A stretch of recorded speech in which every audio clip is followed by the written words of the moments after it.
Roman isn't actually advertised for the show tonight, though, so that could be a little bit of a downer. We do have Logan, though. If that makes up for anything at all, I'm not sure. But Logan and Ray are going to be confronting each other. We know that they're building towards a United States Championship match. So Logan Paul, Rey Mysterio confronting each other on SmackDown. We've got Santos. He's going to be taking on Montes. So obviously that's a member of LWO taking on a member of this new stable, the Bobby Street Profits stable. Montes as well. I mean, it was only earlier this year that Montes was really getting pushed. We were starting to see him in like Elimination Chamber, and there was rumors that he was going to be in Money in the Bank. But I think LA Knight has kind of come along and took that spot away from Montes. I think Montes's singles momentum got stalled by the rise of LA Knight. So obviously not a problem, but Montes is still a fantastic wrestler, and that should be a fun little match. So we've got that match coming up as well. And that's it, to be honest. There's nothing else that's been previewed for tonight, just those few things. But as we said, one of those things is a championship match. Charlotte Flair taking on Iyo Sky. I don't see the title changing hands, but then on Monday, I didn't see the tag titles changing hands, and we did get new undisputed tag team champs. So, yeah, there's obviously always the chance that we can be surprised, we can be swerved, and so there's a chance, but I don't think there's much of a chance. I don't think that we're going to put the belt on Charlotte tonight. She doesn't need it. Iyo is doing fine. I think if Iyo is going to lose that title, probably will be on a bigger stage than SmackDown. The tag belts, they're not really as big. So those belts have been kind of getting passed around a little bit. So yeah, I'd be surprised if it changes hands tonight. But rather than me speculating, let's get you guys voting and we'll see what you think. So who will leave as Women's World's... I don't think it is Women's World, is it? I think it's just Women's Champion, isn't it? I think hasn't Rhea got the Women's Worlds? So Iyo or Charlotte? We'll get that in the chat. Boom. And you lot can vote away. Mitchell, did you see the report of new tag belt designs? I think it was a Cultaholic exclusive. Nope, I didn't. I can have a look at it, though. Tag team belts. News. 9 hours ago. New WWE Tag Team title belts could be on the way. WWE have refreshed a number of their titles in recent years. Tag Team title belts currently unified, blah, blah, blah, blah, blah. That might be set to change. A source within WWE has revealed to Cultaholic that possible new tag team title belt designs were photo and video tested during rehearsals ahead of the October 16th Monday Night Raw. The rehearsal was a title belt reveal over the course of 30 minutes. The rehearsal was a title belt reveal over the course of 30 minutes. The titles were on a table with the production assistant removing the cloth. 2 possible sets of new tag belts with radically different designs were tested. One set of belts was all gold with black straps. The other set was screen tested, featured gold and silver design with 1 red and 1 blue strap. What? It's unknown if WWE... Okay, so I think what they're saying is... Mitchell, shout out to you, by the way. No, I hadn't seen this. So I think what they're saying is that during rehearsals at Raw, someone is claiming that they spent half an hour doing rehearsing a belt reveal, but then for some reason that didn't make it onto the Raw show. So it could be that they're just like practicing it for obviously next week's Raw, or they want to have a look at it for tonight or whatever. So yeah, it seems like there could be something to that. I don't know. It's weird, isn't it? Not really used to Cultaholic exclusives. I don't really know if I can trust them or not. I feel like I can. I feel like they wouldn't really put an article out if... I don't feel like they would just make some up. I really don't think that, right? So if they've been told something, then I believe that they've been told something. I believe them. I have no idea how reliable their sources are, but I mean, there's quite a bit of detail here, isn't there? If someone's made this up, they've gone to quite a length. So yeah, I don't detect any lies here. This seems like there could have been a rehearsal and there could have been a belt reveal type run through. The only thing I would say is that we've done these kind of run throughs so many times. We've done so many belt reveals. Do we need to rehearse it? Like, surely by now we know, everyone knows how to unveil new title belts, but perhaps it was more like looking at different designs on a... That doesn't really make much sense, does it? That doesn't really make much sense. Like, you wouldn't have two different belt designs made and then do a segment to see which ones are the ones to go with. Like, you wouldn't go that far, would you? Wouldn't you do that in the boardroom? Wouldn't you, like, have a look at, like, unless, like, there's two designs that two people want, and so you've gone, well, tell you what, let's just make both, and then we'll do, like, a segment with them, and we'll see how it goes. Maybe they've done that or something, I don't know. Weird little story, that. I believe it, though. As I said, I don't think Cultaholic would make that up. I really don't think that of them. And I do believe they've got a source. My only question would be, because they don't have many exclusives, like, how reliable is this source? Is this a new source, or where's this source come from? Interesting. I like that. Good. Mitchell, shout out to you. They do need new tag title belts. Those current ones, they're done, aren't they? I mean, we don't need those. I would change them, definitely. Bishop said, I've got a question for you in the chat. If you could manage any wrestler in history, who would it be?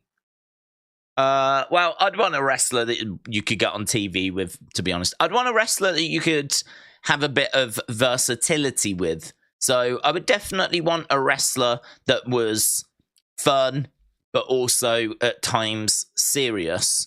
I feel like I would want to be with a wrestler that I feel like I'm contributing to as well. That's quite difficult when I think about it. I want someone that's not just going to be super serious all the time, because I don't want to do the same things all the time.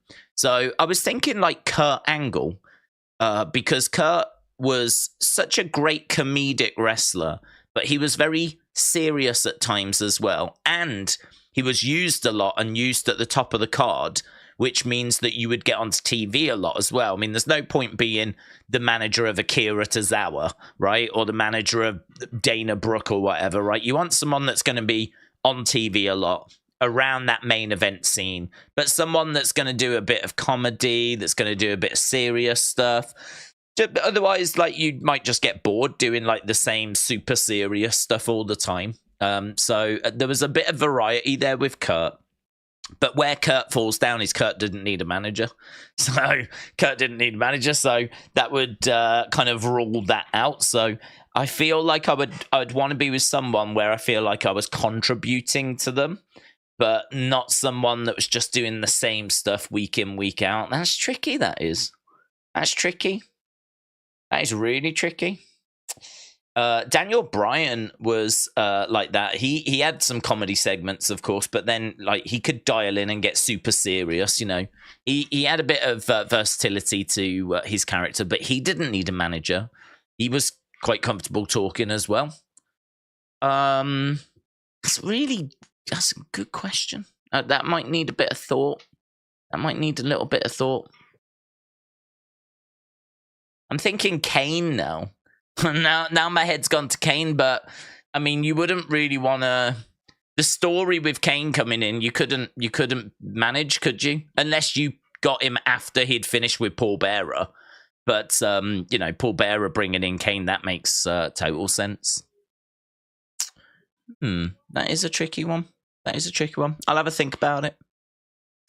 Wrestlemania said you could manage Stevie Turner's streamer gimmick on NXT and then lead a faction of streamers. Sounds like a dream. That does. Sounds like the role I was born to play. Trini said, saw they made a stage smaller to open up more tickets for Survivor Series. Makes me think that the Chicago crowd is going with the hope of Punk-ish is happening, says Trini. Nita said, we are getting Orton at Survivor Series, aren't we, to shut down the Punk noise? I mean, Orton at Survivor Series is penciled in, isn't it? I mean, that's what apparently they are targeting.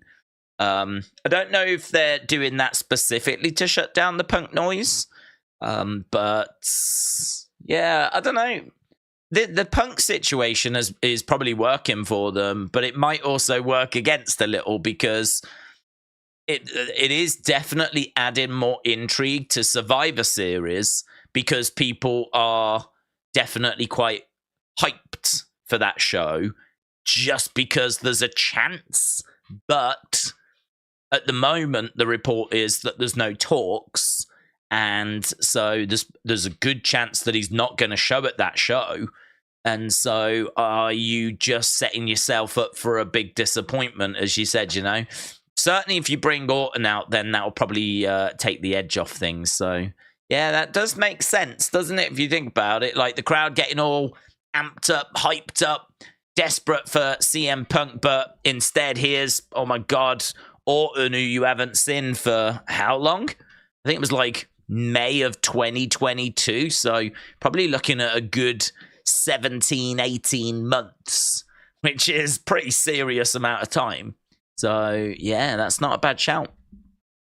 Kian said, Days, hope you are well. Having a good stream. How was your day?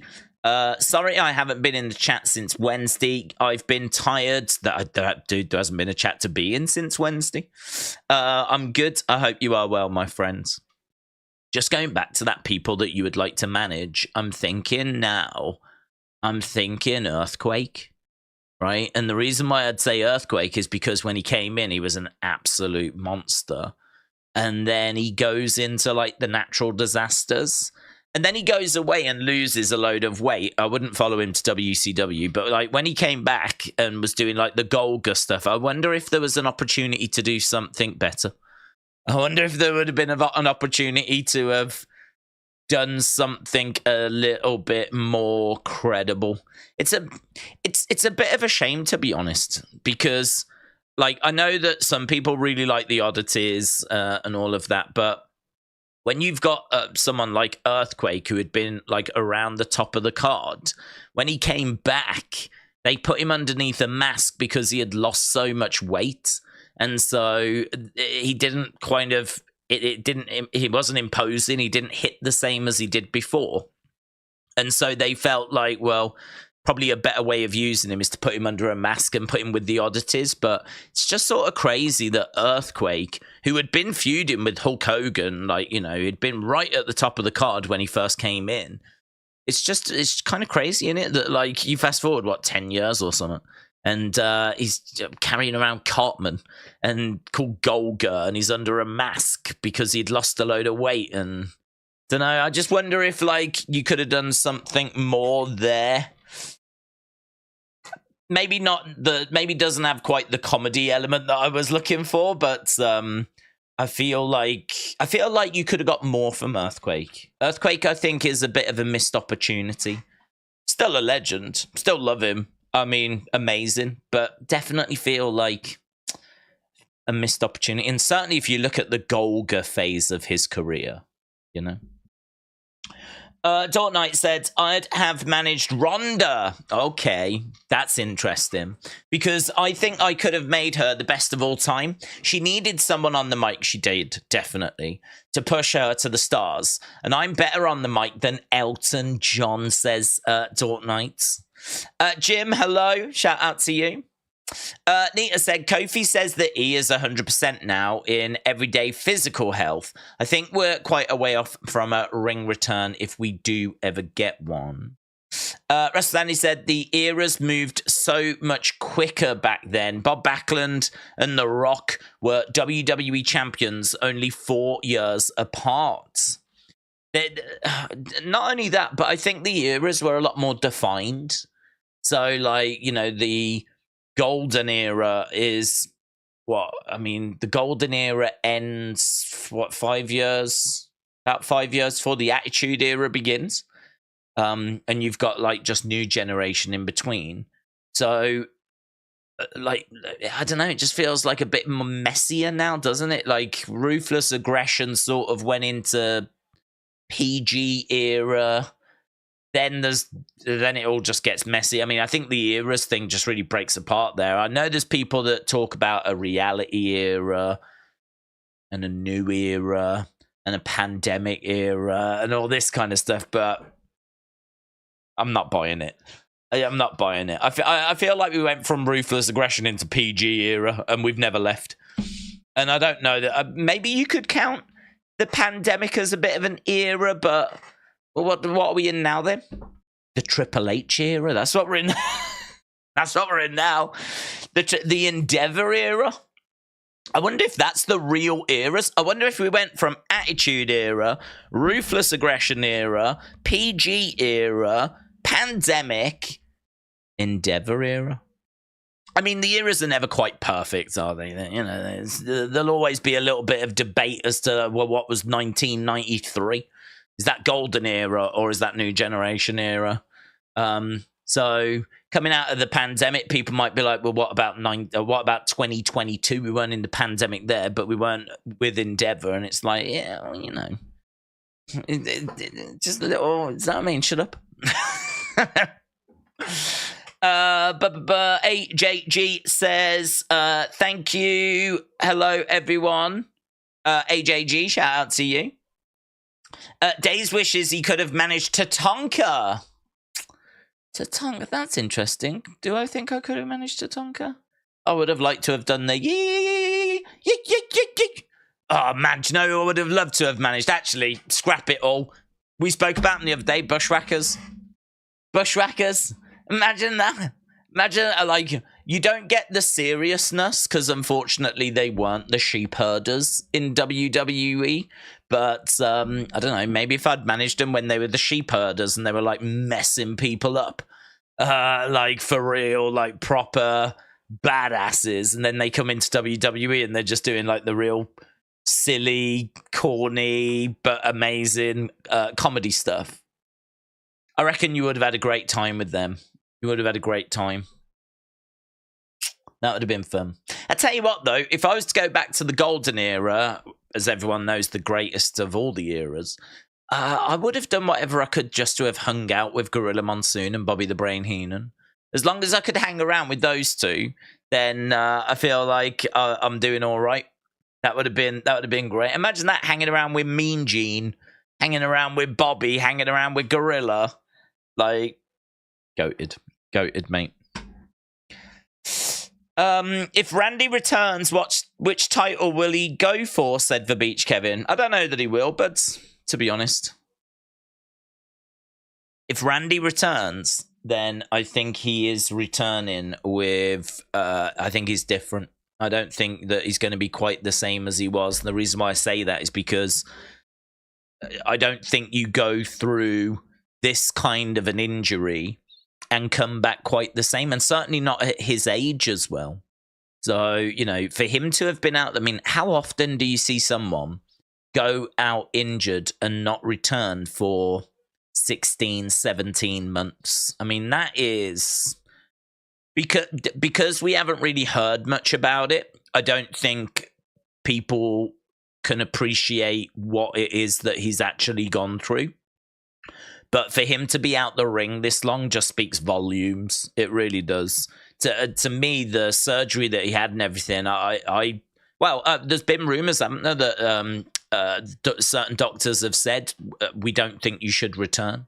So I think the idea that he's going to come back and be competing for titles and have world championship runs and all that kind of stuff, I don't know. That's just hard for me to... I'm just of the opinion, just get him back.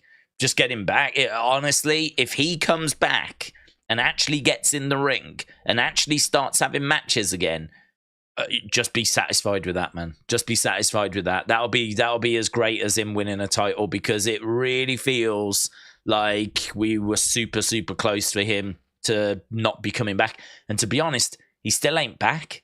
You know, all we're dealing with are the latest rumors at the moment. And the latest rumors are that he is being lined up for a return at Survivor Series. They are targeting a Survivor Series return, but how realistic that is, I genuinely don't know. No, I don't think anyone knows. Obviously, good that he's been spotted at the Performance Center, though. Good that he's been going there and putting in the work. That with the rumor that he's coming back at Survivor Series, or certainly looking at Survivor Series, is all positive. So, step at a time, one step at a time. Is Logan on tonight's show, said Chris. Yes, he is on tonight, and he's on Raw as well. He's on both. James said, I think we get Orton and Punk and Kyrie at Survivor Series. Dort Knight said, Randy is great on the microphone. If he was just going to manage, who would you want him to manage? Oh, that's tricky, because I am a bit of a believer in managers being smaller than the talent, so they make the talent look bigger.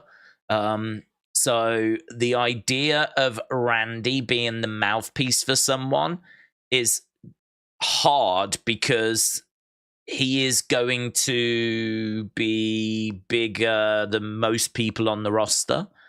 You can't really have Randy being the mouthpiece for, say, a Carmelo Hayes, because he's going to look bigger than him, and that's just going to look really strange.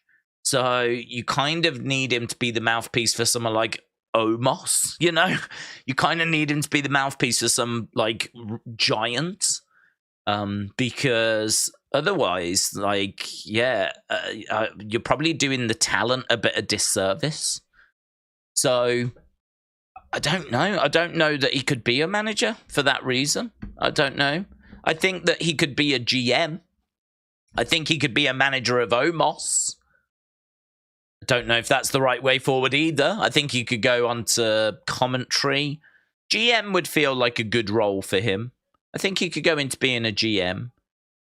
He could obviously be a producer and work backstage.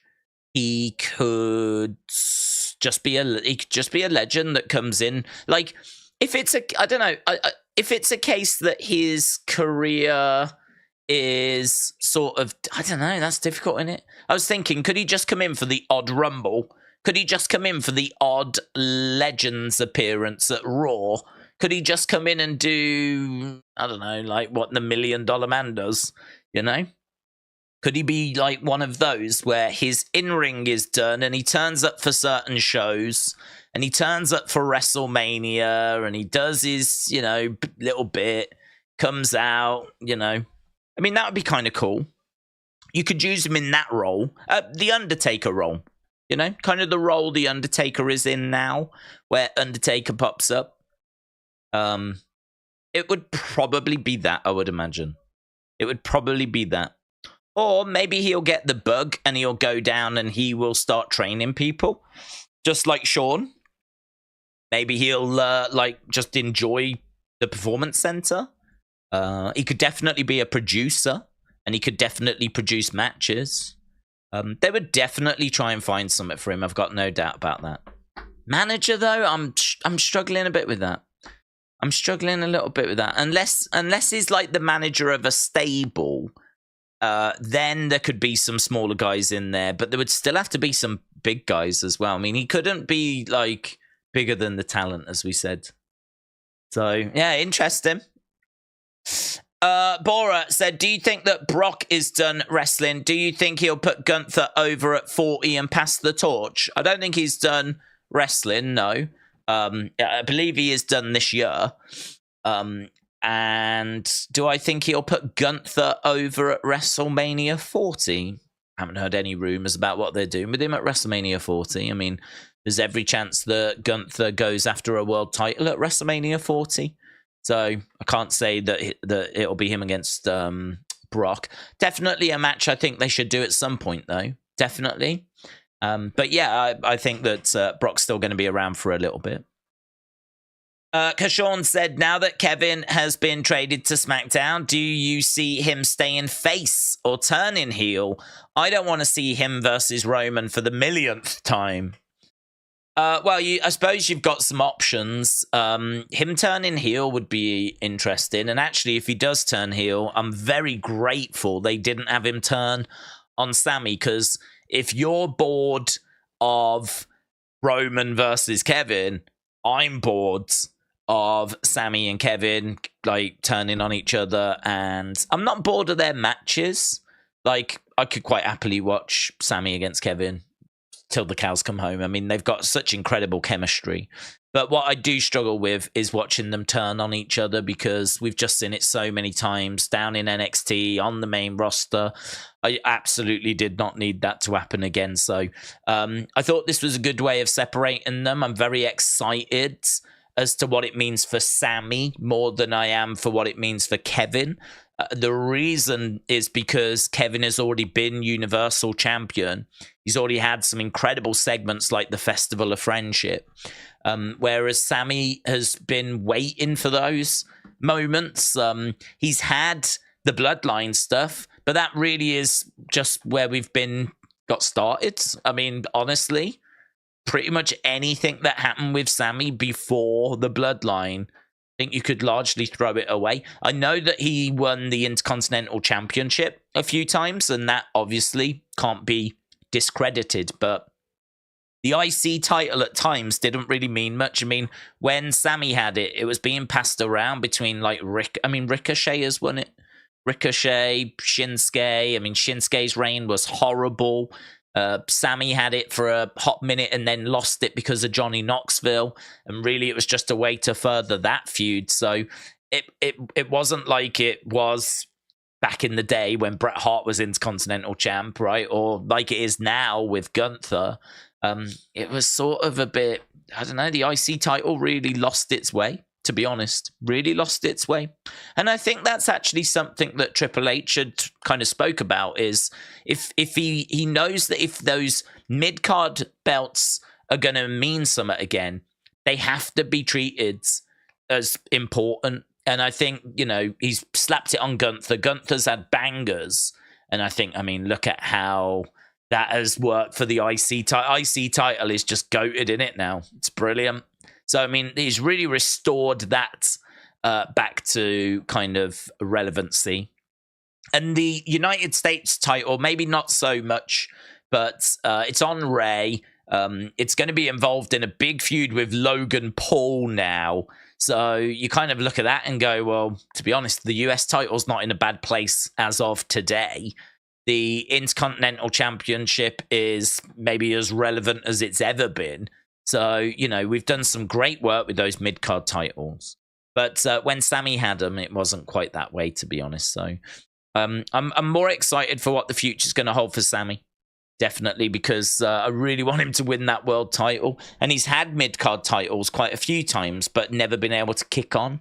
So loved what he said on Monday when he opened the show. And he said, you know, I am a world heavyweight championship level superstar. And it's like, yes, you are. Yes, you are. So very excited for Sami. In regards to Kevin, I think the answer is you can use him as a face or you can use him as a heel. He can do both, and he's excellent at both. And the only problem is that he's gone to the brand now where Roman is champion, and chances are Kevin is not going to get that title from Roman. He's going to have to probably wait for, say, Cody to get it, and then maybe Kevin. is going to be heel, and then that sets up Cody versus Kevin, which I don't know about you, sounds pretty damn tasty to me. So, yeah, I'd be absolutely fine with Kevin turning heel and then potentially facing Cody a little further down the road. The tag titles and the women's titles should be held by Gunther. He could make them all relevant again, says Tom. Ashley said, who do you think will win between England and South Africa tomorrow? Well, in the rugby, I think it'll be South Africa. In the cricket, I'm not sure. It's actually, we're playing South Africa in both, I believe. In the cricket, England have definitely got the ability to beat South Africa if they turn up, but they've really been struggling at this World Cup. But having just lost to Afghanistan, right, which was quite a staggering upset, we do need to bounce back, and I think Ben Stokes is going to play. England are going to be hurting. They're going to want to respond. I think they know if they lose, they're pretty much out. They're done. So it's kind of like all or nothing now. So I think the rugby, I don't even think that'll be close. I think we get destroyed. In the cricket, I don't know. That's a tricky one, to be honest. That's a much more difficult one. I could see England probably losing both, but one will be much closer than the other, and that'll be the cricket. Erase Your Mind, shout out to you, said Lacey Evans is a hoskie. Okay, shout out to you, my friends. I was not expecting Lacey Evans chat this evening, but I welcome it all. William said the females are bigger. The males steal the females' food, then coax it into his home. Then he tunnels different sizes. Once the female gets stuck chasing the female, then the male smashes his lady. There we go. That's Friday night where William lives. LS Dub said the US title has been down a little while. Ray hasn't done a lot with it. And if he drops it to Logan, then we have truly entered the dark days. Do you know what? I would agree. I really would agree, because I have no desire to see Logan Paul, who has had about 5 or 6 matches in WWE, win the United States Championship.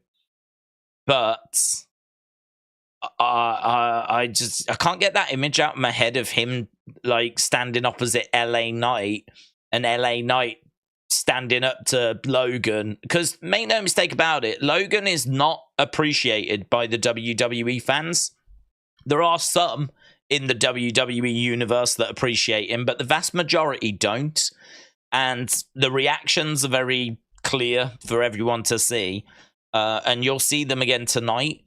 He is not someone that gets cheered. He's not someone that's appreciated, or, well, he's respected in the sense of everyone I talk to, or most people I talk to, certainly if you're not a Logan fan, will say probably the same thing, and that is, I wish he wasn't as good as what he was. I wish he was a lot easier to hate, because what he can do in the ring is very impressive, but I just can't stand the guy.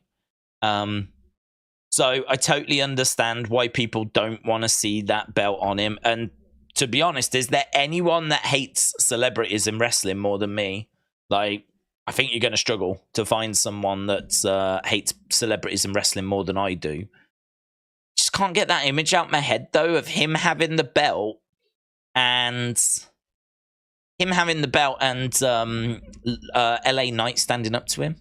Because what you've got there is you've got a monster heel that everyone hates, maybe for the wrong reasons, but they hate him. They definitely don't want the belt on him.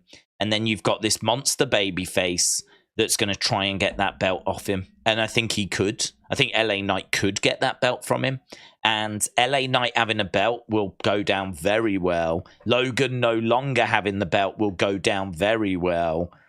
I just can't get that out, man. I can't stop thinking about that when I think about it. So that has definitely taken the edge off things. Because to be honest, if it wasn't for that image that I'd seen on social media that someone had put together, I would be sat here right now going, don't you flipping dare. Don't you dare. Don't you dare put that mid-card belt on someone that's hardly ever here. That's someone that's part-time, that's had about 6 matches over the past 2 years. Like, don't you dare. But yeah, that image, it could be a real opportunity for LA Knight. It could be a real opportunity. And I'm not a big LA Knight fan. Like, it doesn't bother me if he gets an opportunity or not, but it would be good for him. It would be good for him. So, yeah, that's definitely took the edge off it. And I appreciate that. That way I can just sit back, relax, not get worked up. Not worry about anything. Just watch the show. What will be, will be. Guys, new year, new me. That's what it is. New year, new me. I don't worry about those things anymore. Do you know what I mean? Don't worry about them. It's just dirt off the shoulder now. But that's what she said. Said Logan has some talent, as goofy as he looks. He definitely does. He definitely does. I've said it before. I've said it till I'm blue in the face. I wish he would do this full time. I wish he would commit to this. Like, forget the boxing. Forget, like, whatever it is you're doing, right? If someone else is running Prime, you don't need to worry about that. I know you've probably got some adverts you need to do or some meetings you have to go to. I get it, right? But do this like on a more regular basis, like turn up, like be a superstar that's on SmackDown, turn up to SmackDown, have matches on SmackDown, appear at all the pay-per-views. Like, if you're going to do it, do it. If you're not going to do it, don't do it. But this kind of, Brock and Roman have earned the right to have the schedules they've got. And to be honest, there's people that don't appreciate Brock and Roman being part-time. Right? Even Roman being part-time and Brock just turning up once in a while irritates people.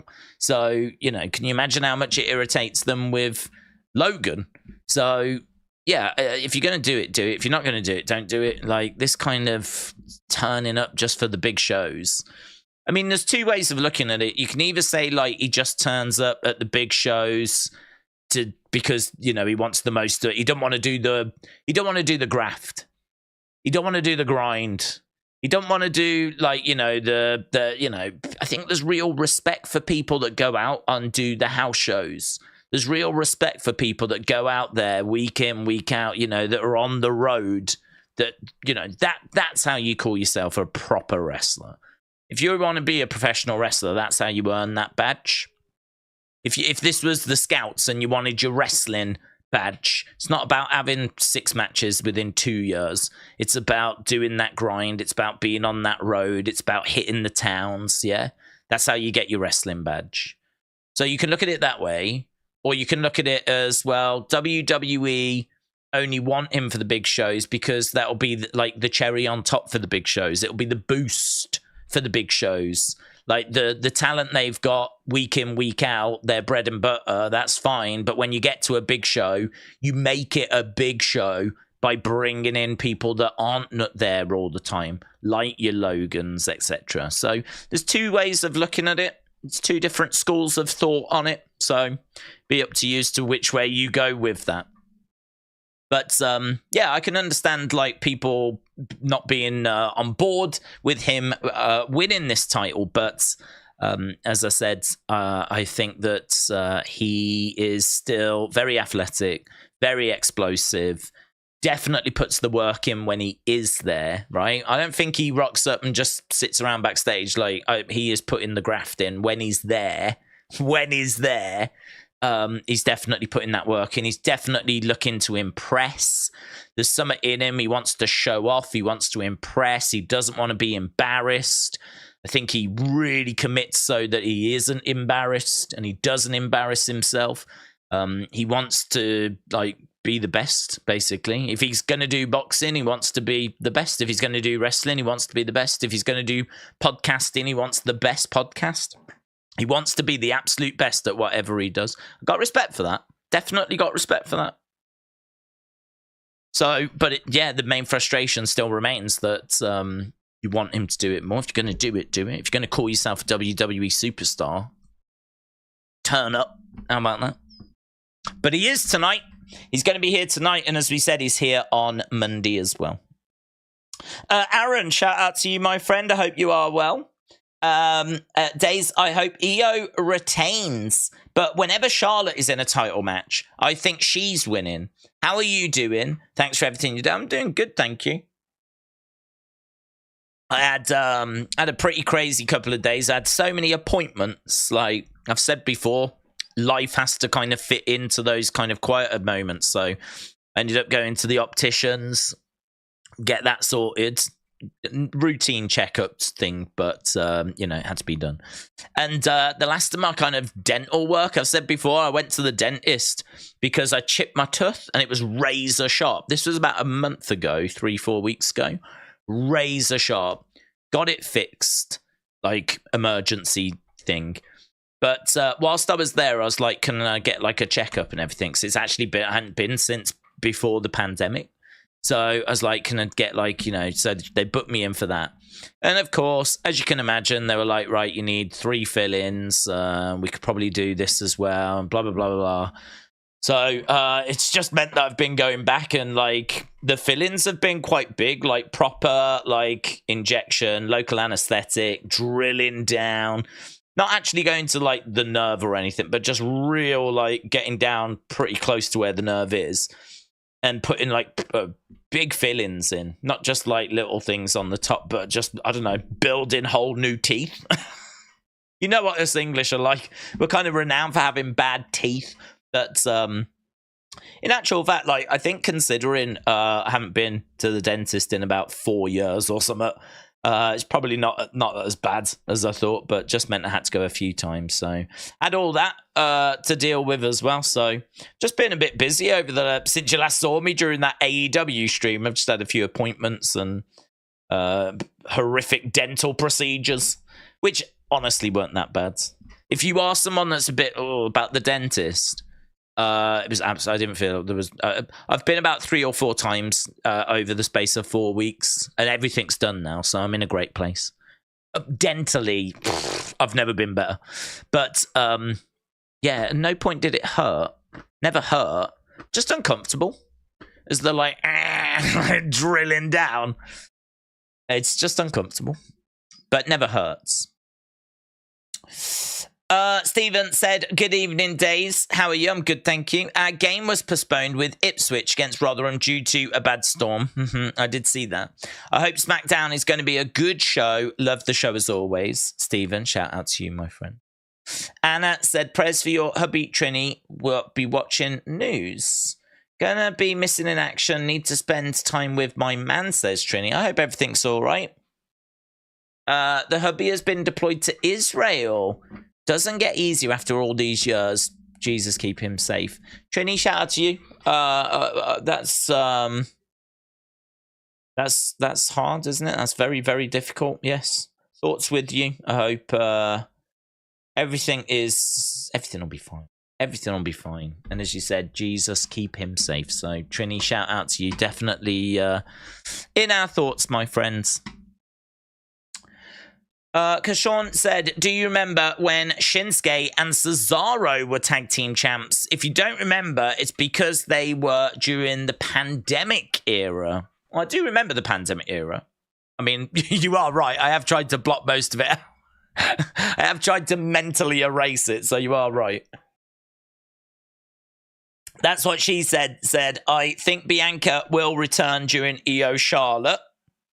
MJ Tech Shows said, Days, I got my Royal Rumble tickets. It's my favorite event of the year. Love a Rumble. Love a Rumble. Yeah, man. Just know I'm jealous. Royal Rumble, definitely an event that I think would be amazing to attend. So, yeah, I mean, you're guaranteed to have a great time there, aren't you? Guaranteed. Because the great thing about the Rumble is afterwards, you might walk away and say, oh, no, it wasn't that great. But it doesn't stop the hype of, like, oh, who's going to be there and getting excited because, like, who the surprise is going to be and all that.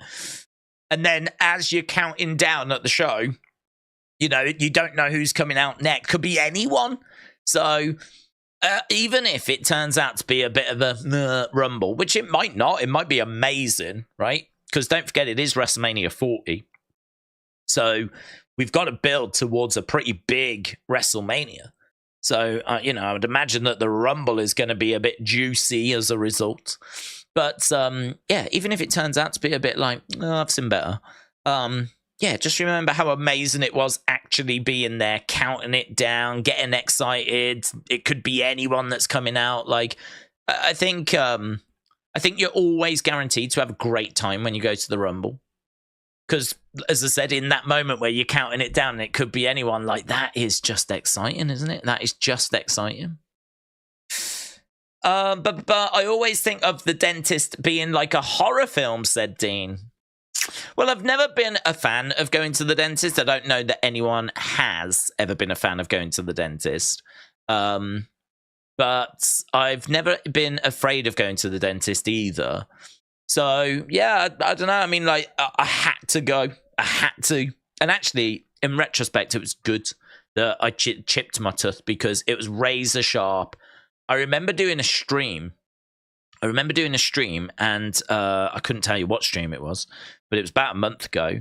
And I was talking, and as I was talking, I was just getting in more and more pain. I remember talking, obviously, throughout the stream, and it was the chipped tooth was right at the back. And every time I talked, my tongue, when it came down, it was like coming down on the edge of a knife.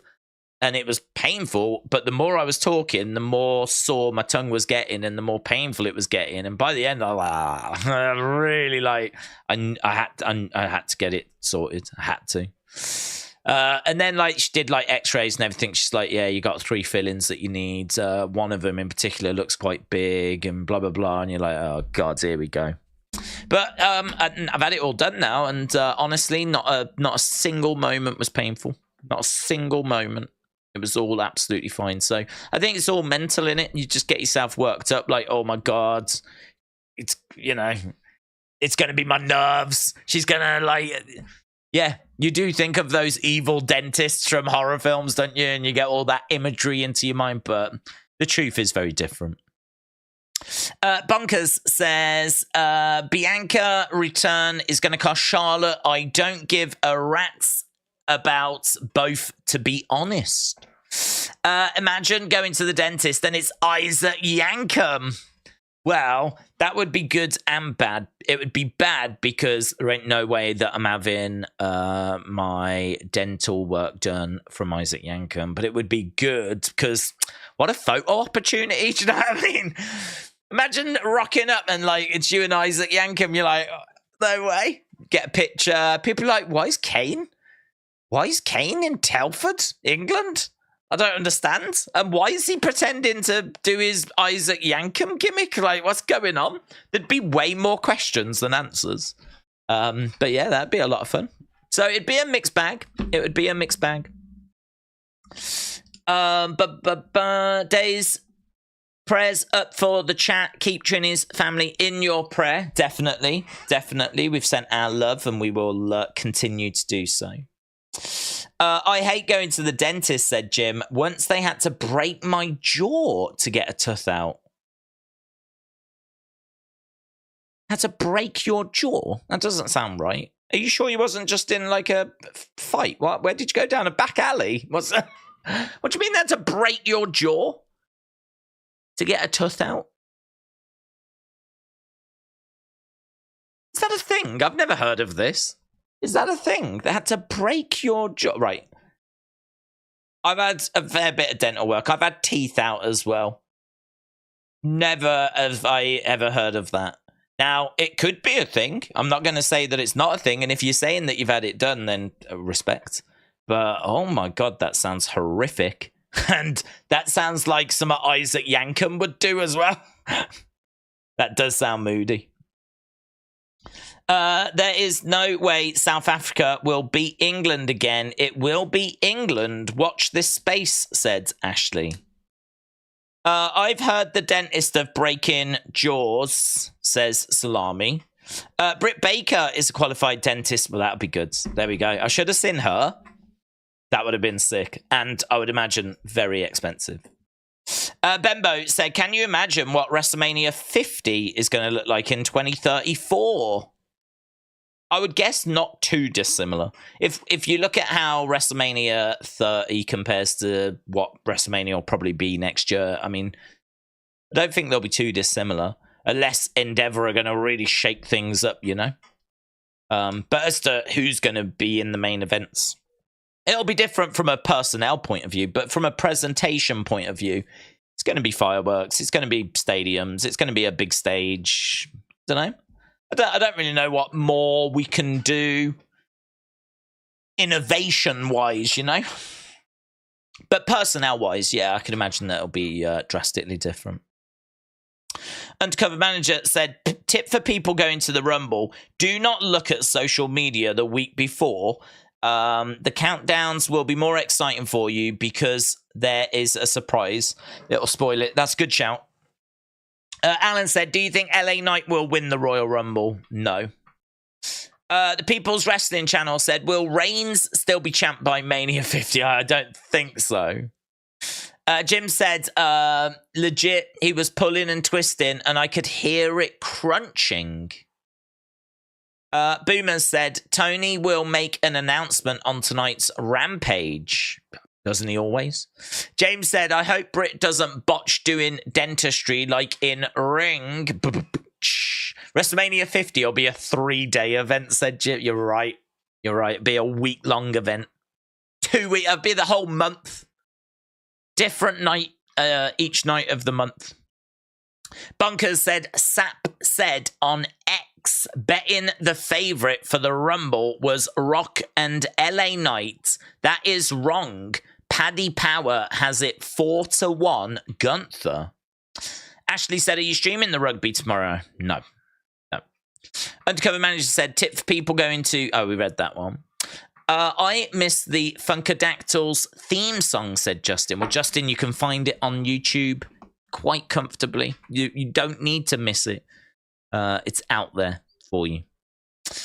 I think soon they will evolve to multiple locations for Mania in the next few years because of the amount of money they bring to the cities, says Undercover Manager.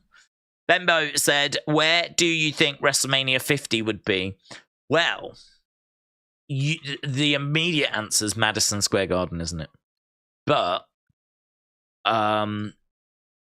they do like stadiums because stadiums give that big show feel, and I agree with that. And obviously you can get more people in, but actually you can get just as much money out of an arena because you can get 20,000 people to spend a lot of money compared to 80,000 spending, so much money, $30 a ticket, whatever, who gives a flip.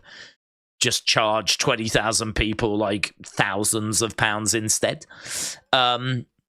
Price out the average wrestling fan. That's the future.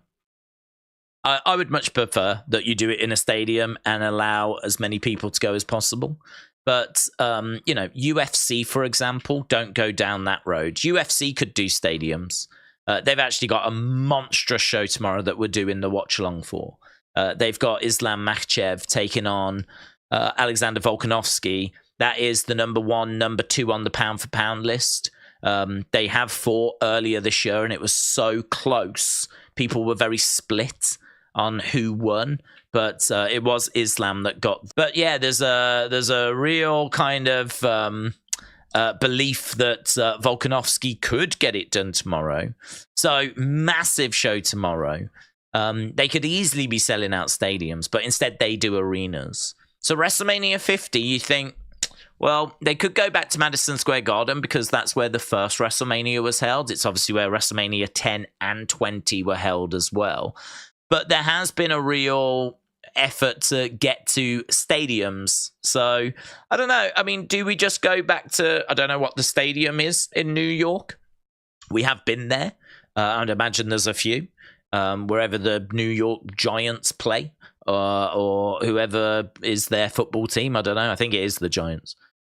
Is it that we go there? And that way we can still tick off. I mean, New York is home for WWE. Like before they expanded to being like this international like giant, New York, like the Northeast, that was WWF's territory back in the territory days. So the Northeast, New York and Boston and all of those areas, that is WWE territory. So if you're gonna celebrate 50 years of WWE, you've got to be in that area for me.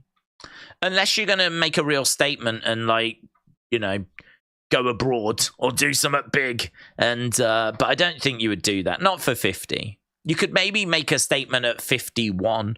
Like, you know, this is, you know, the next that was our first 50 years of WrestleMania. Our next 50 years, we're going global, you know. And actually, that is something that I think they're really looking at. I mean, don't forget, we've been doing more in England. We're going to Australia again, which is good to see for Elimination Chamber. I think that you will see, actually, over these next 10 years, WWE going more global. Because I think they've got the threat of AEW as well. WWE don't want to... They're competing in America week in, week out for the TV ratings. They don't want to concede other markets to AEW.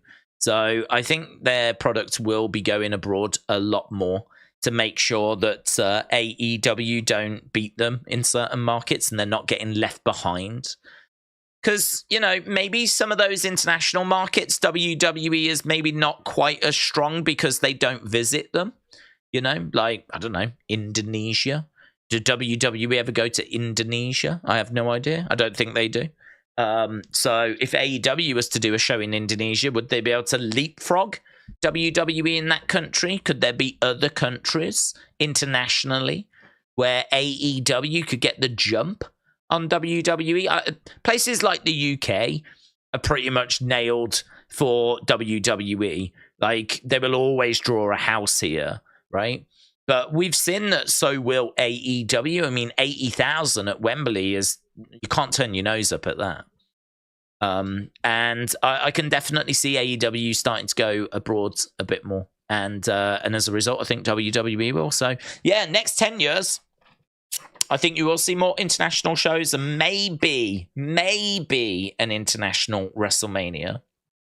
I would say it's probably more likely now than it's ever been because of the network, because of the ability to catch up on demand, because of the threat of AEW, because there are other sports like UFC that come from countries abroad. Just like this one tomorrow is going to come from, I believe it's Abu Dhabi that it's coming from. So, you know, we are seeing other Saudi Arabia, you know, we're doing shows in Saudi Arabia. So we're doing shows abroad.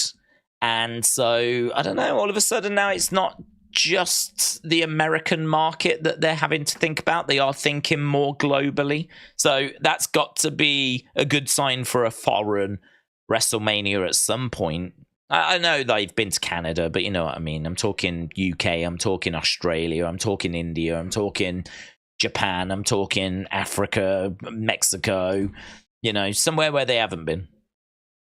I would like to see. I'd like to see it. I'd definitely like to see it. But I don't know. And I doubt that'd be 50. It's got to be the New York area in it for 50. It's got to be. If you was in charge of a show, what dream matches would you make? Said Dean. To be honest, I wouldn't really worry too much about that. I would just be trying to tell good stories. I think everyone wants to see like Roman against The Rock, but I think WWE have been trying with that. I mean, apparently they came close at WrestleMania 39. There's a report out today that it might not be happening at WrestleMania 40, unfortunately. So need to wait and see as to whether that's going to happen. So yeah, I mean, you've got a problem there, haven't you? I think any dream matches you're likely to get, like Gunther and Brock, I feel pretty good that you'll get it. Jade Cargill against Bianca Belair, I'm pretty sure that you'll get it. Anything that's got WWE superstars different combinations that you really do want to see and that would be have mass appeal, I think there's a good chance that you'll get them. So, I mean, the ones that you know, like Undertaker against you're not going to get that, or your chances are you're not going to get that. But anything that involves people that are already in the company, I think Triple H will probably already have an idea as to where he's going and what he's working towards. And let's go down. Maybe they could do a live aid version of WrestleMania where it's held in 2 cities, one in the US and one in London, says Gordon. Well, they did do that for WrestleMania 2, where they actually was on the East Coast and the West Coast of America. They were also in Chicago. So I think it was New York, LA, and Chicago. And so they did like 4 matches from each venue, and each venue had a main event. But it was seen as a bit of a disaster because each venue kind of felt that it was missing out a little bit. And so I suppose now that you've got the 2-day situation, that's where you could do night 1 in America, night 2 in England. Like the 2-day situation, I think definitely has opened up some possibility. But the only problem is you've now got to rent 2 stadiums rather than the 1 stadium. It's going to be a lot better and cheaper to rent a stadium for a weekend and have it for a weekend than it is to have to rent 2 stadiums for a weekend. I mean, think of the cost involved in that. So if you're going to do it, I don't think you're doing it on a regular basis. I think you're doing it, to be honest, if you're going to do it, probably just do it in the UK or just do it wherever, so you only have to rent 1 stadium rather than renting 2. Unless you were going to do arenas, because WrestleMania 2 was all arenas, and arenas are obviously much cheaper than renting a stadium. So but then are we really going to go back to doing WrestleManias in arenas? Or are those days behind us now? Don't know. It's a tricky one. I think if you're going to do it abroad, then do it abroad. Otherwise, the alternative is probably high costs. And I don't know that WWE would engage in that. A 3-day WrestleMania, a different city each day. New York, London, Tokyo Dome said, here is the thing. Dork Knight said, according to Dave Meltzer, rumours of Days doing a Liverpool fan channel are wide of the mark. Santino said Haaland still has got the most goals in the league, even with all the chances that he has been smoking. Spare a thought for Shawn Michaels, who supports Blackburn Rovers, says Dork Knight. Because Sean said Days would be interested in a Nexus-like faction on a current-day NXT that could wreak havoc on Raw and SmackDown each week. I would do Bron Breakker as the leader. MetLife Stadium in New York, New Jersey had a Mania. It did. It was 29, I believe. So, yeah, I don't know if that's the only stadium in that kind of New York area. You could go back there comfortably. Avicii would have made a good performance at WrestleMania if he was still with us, says Elizabeth. Steven said, I watched Mania 6 and 7 yesterday. Was it the only time in Mania history where the tag belts changed hands 2 years in a row, or am I wrong? I don't know, dude. That's not a fact that I've got access to without going to Google. What Manias have we seen tag belts change in like 2 years in a row? Don't know. Here is the thing said, who would you have in a new Spirit Squad in AEW and one in WWE? Is there a clamour for a new Spirit Squad? Because Spirit Squad, I think, killed more careers than it made. The answer would be I would have in people that I hate. Because Spirit Squads was the death of some really, really good wrestlers. I know that Jim Cornette talks a lot about some of the wrestlers that were in the Spirit Squad that just couldn't move past that gimmick, and it's really derailed them. So I really wouldn't look to have a new Spirit Squad.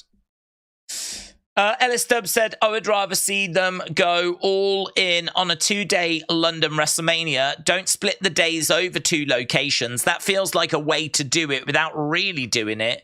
Let's go for it. Middlesbrough are the best team in the Northeast, and no one's going to argue with me, said Tom.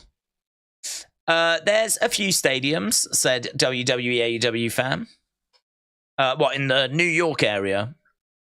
Let's go. Adam Predictions said, Days, what's your thoughts on? And that's it. It's a good one. I like it. I like it, Adam. Who would you choose to dethrone MJF for the championship, Swerve or Christian? I would go Christian if it was between those two. I think that you need a name, some sort of name. I don't think Swerve really has got any kind of a name. I think what I would look to do with Swerve is get him a mid-card title and then get him onto as many interviews, talk shows, magazine covers, whatever I can do. Is imagine him on the face of a magazine. Is this the new face? Is this the man that can save wrestling? ? Or something like that. Some catchy headline. And really big him up, build him up. Late night talk shows. I feel like you've got to really drastically, urgently raise his star power because he is cool. He can wrestle. He can talk. I think there's great upsides to Swerve, but it's just we're having to build him from scratch. I mean, we did nothing with him in WWE. He got very little shine from WWE. And so you're having to build him now. So he, for me, is someone that the fans of AEW would be interested in having as a champion. But I don't know what fresh eyes he's going to be bringing him. And I think that's you need to build him a lot more than he is now before putting a world title on him. Whereas Christian, I mean, people know him from the Attitude Era, and Edge and Christian. He's been the former NWA world champion. He's been a world heavyweight champion in WWE. I mean, people know Christian. So that is going to be a lot easier putting the title onto him now than it is putting it onto Swerve. But Swerve for me would be like a long-term answer. Christian would be like good for the kind of short-term, But what with him feuding with Adam Copeland, you could potentially do some title matches, Edge versus Christian for the title. You can make the argument that maybe they don't need the title involved in that feud. That's fine. It's perfectly understandable. I wouldn't disagree with that, but I just think that would bring in more eyes, definitely, than putting the belt onto Swerve. But I like Swerve a lot, and so I would be working on getting him, his star power raised however I could, doing whatever I could, so... El Sean said, WrestleMania in London would be epic. I believe the crowd would be white hot for both nights. They would. There's a lot of polls in the game. You need to put more of a tag on what ones is talking about. Hopefully Roman will win at Crown Jewel, says Hacker of Tomorrow. Don't miss my super chat. Oh, I did, Mitchell. I will go back to it, but... Mitchell said, with all the Vince news, brackets, out of creative, Cornette said Endeavor needs to keep him busy to keep him out of creative. Where do you think Vince ends up? What do you mean? Vince is, he is the chairman of the boards. So he is right at the top, basically. I mean, there are some companies, a lot of companies where the chairman of the boards is the only person that has the ability to fire a CEO. So the reason why Ari Emanuel wields such power is because he is the CEO, but Endeavor have more board members on that board. So it gives Ari Emanuel the advantage. So he definitely is under Ari Emanuel, but it's so close as to, like, he is right at the top of this TKO group. He is right at the very, very top. I feel like there is this misconception, that's this picture being painted that Vince has signed up to this thing and he's been hoodwinked and he's been pushed to the side now and he's sat in the corner with his head in his hands going, what have I done? Like, I just think that couldn't be further from the truth. In my mind, and we keep going back to this, but in my mind, he hasn't been pushed out of creative, and we've sat and gone through those articles, and we can't find any real tangible evidence, right? Nothing more than what he said himself, and what he said himself was he's no longer going to be in the weeds of creative. He sat and did that interview with Ari Emanuel where he said, going forwards, I'll no longer be in the weeds, but I will be able to have an overview of it, right? And so this new company have come in, and lo and behold, this new company are leaving Triple H to it, and no longer is Vince in the weeds of creative, exactly like Vince and Ari said months and months and months ago, exactly like what was said during that sit-down interview with Vince and Ari Emanuel. So I'm not seeing anything any different than what has been said, right? So I don't think we need to think about where Vince is ending up or anything like this, because I don't think there's anything happening. I think that he is in charge of WWE. He's got the overview of WWE. I think that he can do whatever he wants, to be honest. I think if he really wanted to get stuck into creative, I think he could do that. The only thing I would say is if he was going to do that, now I think he will have to justify it. So if he was to jump in and go, no, I don't like this, I need to change this, I think there would be someone, Ari Emanuel now, going, why the ratings are good. And I think for the first time, Vince would then have to explain why he was doing it, right? I definitely concede that. I definitely agreed to that. I definitely agree there would now be a question. Why are you jumping back into creative, right? All of a sudden, he never had to explain that before. And all of a sudden, he would have to explain that now. So I think that they are leaving Triple H to it. I think everything's fine at the moment because the ratings are good. But I'll tell you where it'll become a problem if the ratings dip. If the ratings dip and all of a sudden Vince can say, I've got to, because look, ratings are down.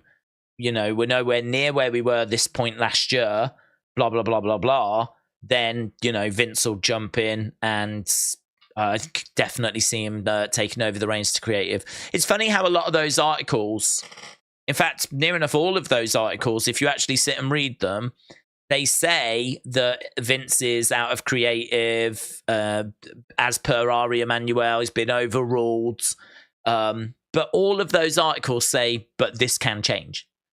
This can change. Vince, we know how Vince can always find his way back in, right? I feel like even those articles are kind of saying, like, don't take this as gospel. Don't take what we're saying as absolute gospel. Vince can always find his way back into creative. And that's true. He can, because he oversees WWE. So I don't think there is... oh, what are we going to do with Vince now? Where's he going to end up? All this kind of stuff. He's in charge of WWE. He's the guy where the buck stops, basically. So I think that he is going to be kept busy. I mean, they're still in the process, I think, of moving headquarters. I don't know if that move has been completed, but I know that, like, the new headquarters, obviously they've just been going through the different teams. I think they're going to be looking at expansions and sponsorships. They're going to be looking at, like, what can we learn from UFC? What, they're going to be going through the books. I mean, I'd imagine there's a lot of marketing strategies. There's going to be a lot of financial strategies. There's going to be a lot of areas in the headquarters in particular that I think Vince is going to have to sit down and go through, basically. I mean, every department has been downsized and merged with the Endeavor equivalent. And so, like, you know, that whole process is going to need to be reviewed. There's going to need to be, like, streamlined procedures. They're obviously massively cost-cutting. And so now you've got two companies being run by largely the same departments. And so that is going to need to be kind of kept in check, you know, and ensured that it's working successfully. So I think he's got his plate fairly full, to be honest, because you've got the TV deals, you've got the changing of the headquarters, you've got all the implementing of the new strategies, whatever those new strategies are. We don't even know what they are yet, but you know, a lot of people have said when Endeavor take over, are we going to see wrestlers go to UFC? Are we going to see UFC stars come to WWE? And what we've been saying is it's not really about that. I don't expect to see the shows change. I don't expect UFC to now become a different show and WWE to be a different show. I expect them to be the same shows, and I don't really expect much in the way of crossover with, like, you know, wrestlers going to UFC. Certainly not expecting that. Could you have people popping up in the crowd? Certainly, yeah. I certainly, but what's that? I mean, that's nothing. But I think where the real opportunity lies is with what can UFC learn from WWE, from its marketing and from its sponsorships and from its advertising and its partnerships, and what can WWE learn from UFC, from the equivalent. And then what can they do together going forwards? We've spoken about, like, maybe you do... So, you know, how we just spoke about how, like, you might struggle to do a WrestleMania in two cities because you would need to hire two stadiums. Well, why don't you hire a stadium in New York and do the UFC show on a Saturday and do WWE on a Sunday in the same space? So you've got one stadium, but no longer you're having to pay for two stadiums. You're not having to rent out an arena for UFC and an arena or a stadium for WWE. You just rent one building, and then you run your UFC on the Saturday and you run your WWE on the Sunday. And all of a sudden, then you start going, okay, well, if we're going to start doing that, where does UFC go? Well, I can tell you where UFC goes. It goes to Paris. It goes to Singapore. It goes to Saudi Arabia. It goes to Sweden. It's been to Sweden. It's done London. It does Australia. It does Brazil. It does Mexico. Well, all of a sudden, if that's going to be your strategy, then, you know, are we taking WWE to those places?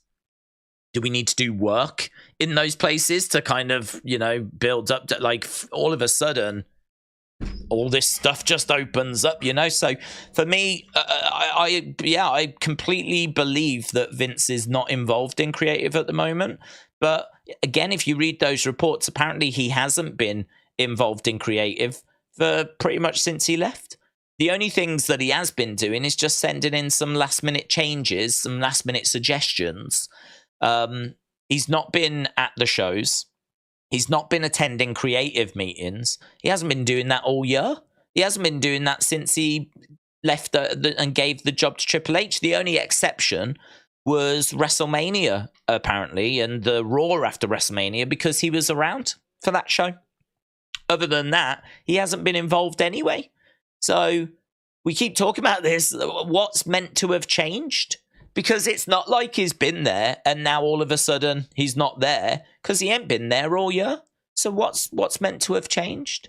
So I don't see anything to this story. I still don't. I never saw anything before. I still don't see anything now. I think it's a whole lot of just rubbish that people have jumped on to get articles and clicks and views and engagement, and just don't see the story. I don't see anything that's any different than what they announced back at WrestleMania. And so as a result, I can't expand on it and say, okay, well, what's next? Because I don't think anything's changed. So I think what's next is what he was always going to be doing. And that is all of that strategic stuff, you know. He's going to be looking at all of that strategy, all of that. How do we work with UFC? How do we continue to cut costs? How do we continue to provide incredible live event experiences? How can we expand our reach? How can we make the UFC's social media bigger? What lessons can we learn there? Think of the endless conversations that could be had about all the various different departments. From, as we said, finance to human resources to marketing and social media strategies. And, oh, my God. I mean, it must just be endless. Endless conversations. Nathan said, who should be Sting's final opponent? Well, we spoke about this the other day and said that probably should be Darby Allin, but I think someone said that Sting wanted to have a tag match with Darby. And maybe it would be against like Edge and Christian, or maybe it would be against FTR or something along those lines. So I don't know. I mean, I think if Sting can do a singles match, do a singles match. I'm not a big fan of single stars having their last match as tag matches.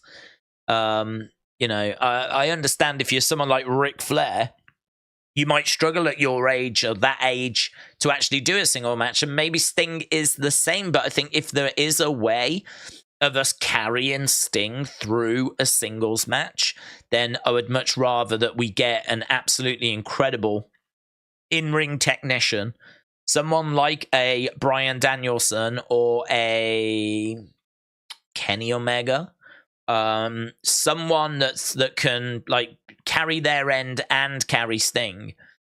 Danielson would be maybe the best shout there, and just I'm thinking WrestleMania 24, Ric Flair, Shawn Michaels, singles match. I'm sorry, I love you, bang. I mean, it's perfect. That was perfect. It was perfect. You wouldn't change a thing about that. You wouldn't change a thing about it. The only thing you would change is that Rick should have stopped. But I think he did have like financial troubles, and so that wasn't an option. So he continued in TNA. But for me, I never watched him in TNA. I never watched TNA. So for me, he did retire. So it's not that big of an issue for me, to be honest. But yeah, I'd much rather that Sting, if possible, has a final singles match, carried if needed, and we see it out the right way. I do think you should lose your last match. And to be honest, if it was against Darby and he lost it and he put Darby over, that would be beautiful. I'd be totally down for that. The only problem is I don't know that Darby deserves that. I don't know that Darby is going to benefit greatly from it, because I don't know. He's one of the pillars, but he's just never kicked on. He's never kicked on. And I don't know if that would, beating us. He should beat Sting, shouldn't he, at this age? He should beat Sting. Sting is like, he's used up his 9 lives. So I don't know if beating Sting is that big of an accomplishment anymore. But, yeah. And certainly if like the match is going to be so-so as well. It's a tricky one, that is. It's a tricky one. You've got to do Sting right. But I am a fan of people losing their last match to give back to the business. But maybe it should be that he gives back to someone like Danielson. But Danielson's leaving soon, so Danielson won't greatly benefit from it. And Danielson's probably as big as he's going to be now, and he won't be any bigger for beating Sting. So maybe Darby is the right call. Unless you do someone like Sammy Guevara, who I also wouldn't mind, or MJF. MJF and like they do the match. I don't know if MJF could carry Sting, but it'd be a good test for MJF. That would be a really good test, actually. Like, here's the responsibility of Sting's last match. That's quite the responsibility. And I think MJF could rise to that. I think the promos would be great. I think the match, I think he could carry him. And I like MJF as a heel. I mean, he could gloat about that. And I think that would be great for him. So, Yeah, MJF probably should enter the conversation. But WWE had the new men's or women's tag team championship under a cloth in the ring 4 nights ago before the fans came into the building, says Adam. Adam, yep, shout out to you. Mitchell mentioned that earlier. Jeremy said, the misconception is that Vince and Dana, for that matter, do not have a boss. They do have a boss. Ari can veto decisions that get made that potentially isn't good for business or morale. We need Sheikh Jassim full scale for United, said James. Football is more scripted than wrestling, said Dortnight. Big Time said, what was the point in retiring the NXT women's tag titles when it's very clear that the NXT women's division is pretty stacked? They're getting so much TV time, but nothing to fight for. I don't know. I was surprised that we did that, and I don't know why we did that, because we still have NXT women's championships, but now we don't seem to have women's tag teams in NXT to actually compete for them when they get called up, and I don't know, to be honest. I don't know. I can't make an argument for it. I don't really get it. The only thing I can think is, and this is just me thinking out loud, if you put women into a tag team, you are teaching them how to be tag team wrestlers. Was the thinking we need women to be single stars? Like, we need to train them as singles wrestlers. They need to stand in a ring on their own 2 feet. Yes, there might be a period of time where they get put in a tag team for 3 months, 6 months, something like that. But by and large, we're trying to train singles women's wrestlers. We're not trying to train women's tag team wrestlers, because we're not looking to have or recruit specific tag team women's teams. We're trying to train women's individual wrestlers who, once they get to the main roster, we can shove them together and make a tag team if we need to. But whilst they're learning, because they're learning in NXT, they haven't, a lot of women that have come in from being gymnasts or basketball players, or, they've come in from doing other stuff. They're learning how to wrestle. So rather than them spending time standing on the edge of an apron, learning how to hot tag and learning how to do tag team moves, we need them to learn how to be wrestlers. So I wonder if there was some thought process to that. I wonder if that was part of the thinking. Make a load of women's wrestlers that can be singles wrestlers that can hold their own and stand on their own 2 feet, because then if we want to use them as single stars, we can. And if we want to put them in tag teams, we can do that as well. But we'll just do it on the main roster rather than worry about doing it down in NXT. Godfather's Hope said, Days, I'm sucking down some of that Saba Simba. Not a name that I've said too many times. It's awful. Always lifted. Token that Atlas Tony. Why is the Dynamite ring so lame? I hope Juice wins. I thought you meant the actual wrestling ring. I like when he beats an opponent and pees on him like a dog. Thank you. I don't know. AEW, it was a passable grade. It was not an amazing show for me personally on Wednesday, but it was not an epic fail either. It had some moments that I enjoyed. I still never watched that Tony Storm thing though. Completely slipped my mind. Until I've sat here now talking about it, completely slipped my mind. So I still haven't seen that. But there were still moments that I saw and was like, yeah, okay, that was all right. So we'll see what next week brings when it comes to our friend Tony Khan. Right, but we're not worrying about our friend Tony. We're worrying about our friend Triple H. And we're going to see what he has got for us tonight on SmackDown, a stacked SmackDown. We've got Logan Paul. We've got a women's championship match as well.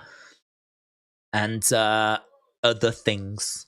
I don't know if we've got Roman. He is back. And the match against LA Knight is official, but it might be another week off. He might have done his 1 week for this month.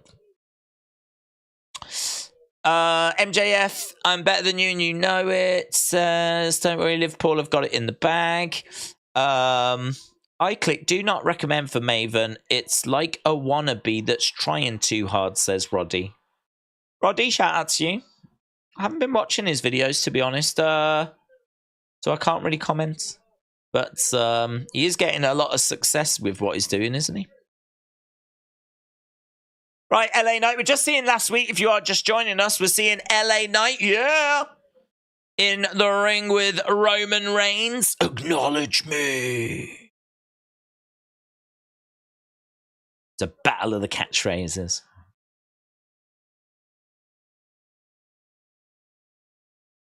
Should be good, though. I'll definitely have the crowd. Shame they've built the Cody feud. I said last week that was a shame. Felt a bit disrespectful to LA Knight. So I would like to see. I'd like to see us now real dial into this feud now, and I'm sure we will. Hard to do if Roman's not going to be there though. But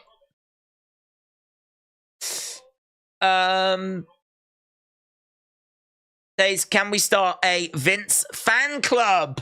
We stand everything Vince does or says. It makes people angry. Oh, let's go.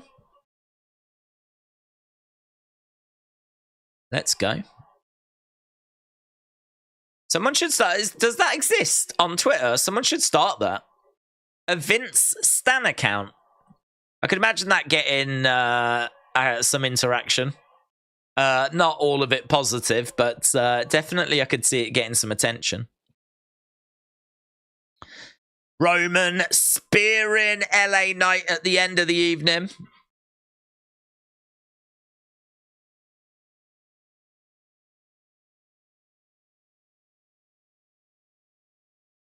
It might be LA Knight's game, but it's Roman Reigns' world, and that's how we ended last week.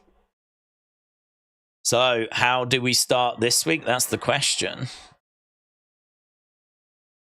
Trinidad guy is in the crowds. People holding up replica belts. Someone's got a replica belt of the World Championship, Seth's belt. That's the first replica I think I've seen of that championship. Blockbuster night in store. Logan Paul calls out Rey Mysterio. He's already done it. Did it last week, didn't he? Ray said he's not hard to find. You can find him every Friday on SmackDown. And so here is Logan Paul. Having a little look as well. Who will leave as the women's champion? 67% have said Iyo. 33% have said Charlotte Flair. Who's better than me? Okay, we're going to start with Paul Heyman. Heyman's in the ring.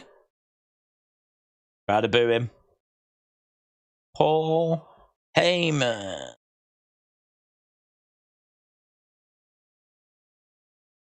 I've got some big shoes to fill, says Heyman. You've got a big suit to fill. Fat shamed him.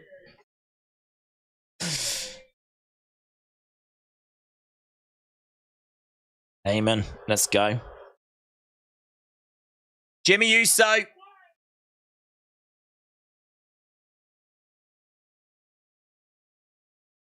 Jimmy Uso took the inspiration and the motivation of your tribal chief. He did. Jim, he single-handedly cost Jay Cody Rhodes the undisputed tag team titles. He did. Stephen, shout out to you. I'm good. I hope you're well. Chris said, I'm not going to lie, it ticks me off that they're just going to feed LA Knight to the part-time chump.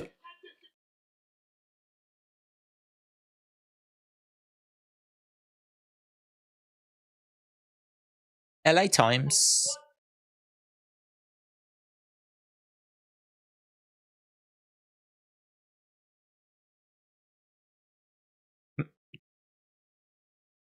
#1 most read article in the LA Times today.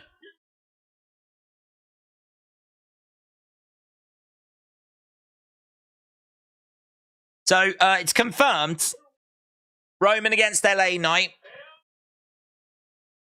So the Los Angeles Times report him confirming that the match is happening.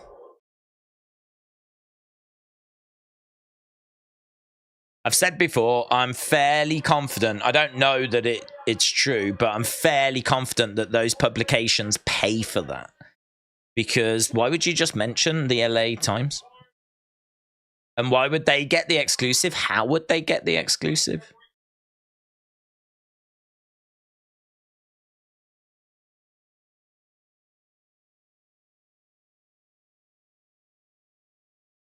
I dress better than you.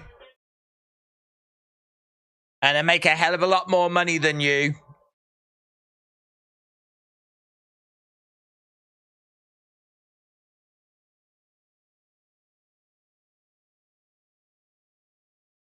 We're all fans of LA Knight, says Paul.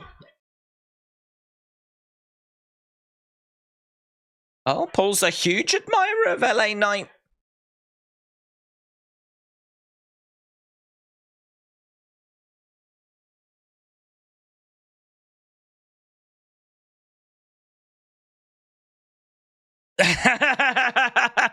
If you're a fan of LA Knight like I am, and the crowd go, yeah, and he goes, don't do that when I'm talking. Don't do that when I'm talking. So guess what they're going to start doing now? Sign in the crowd said Bo knows. Bo knows. Then you must watch Crown Jewel. It's the last time you'll see LA Knight, says Paul Heyman. Some of the crowd are chanting LA Knight. Some of the crowd are booing.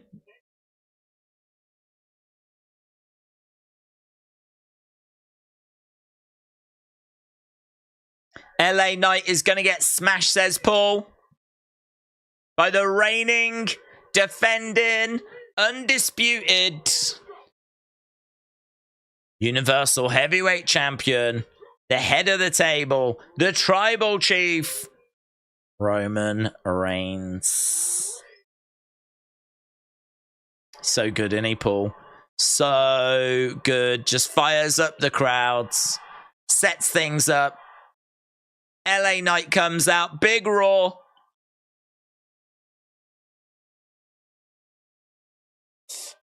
I don't care what anyone says. Highlights of the Bloodline, ruining people's days for year in a row, is going to be amazing cinema, said Derek.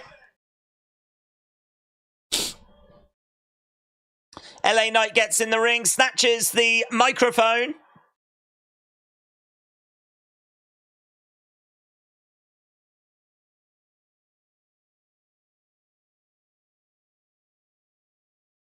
Oh, man, so they've got a foam finger that says LA in the crowds.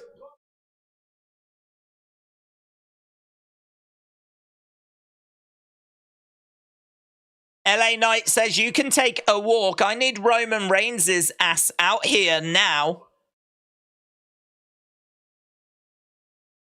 And now he tells Heyman.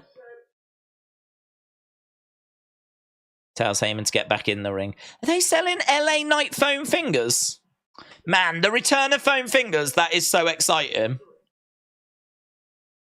Yeah, they are, you know. You can see them all dotted around. I don't know if they've been available for a few weeks or what, but...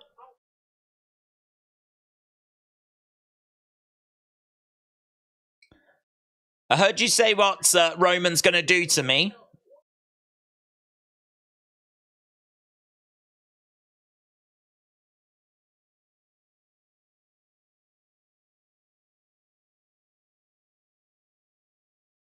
They don't want to see me. They want to see you, says Heyman. So Heyman goes to leave the ring.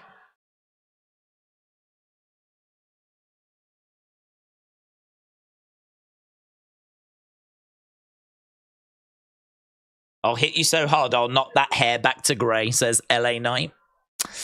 I liked when they had the Stone Cold middle fingers, says Ernest. Oh man, some of the old school foam stuff. They had like foam Undertaker urns and Hacksaw Jim Duggan 2x4s and Razor Ramon razors. Been loads over the years.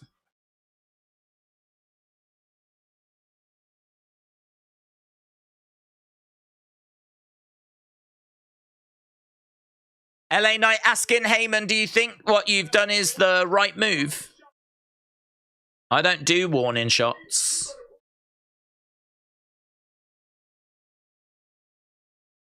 I love how he's messing with Paul. It's classic, said Chris. I've still loved my Hogan foam ear and hand. Oh, yeah, that's good. That's a good one. I think they had a foam tomahawk for Tatanka.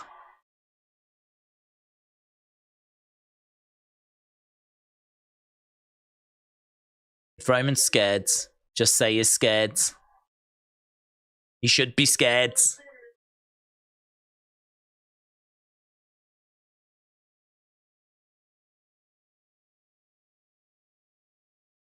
As fast as I've arisen in the WWE, that's as fast as I'll take that title off of him.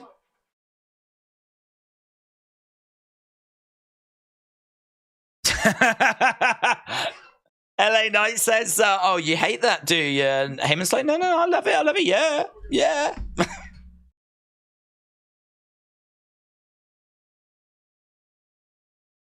Contract signing next week.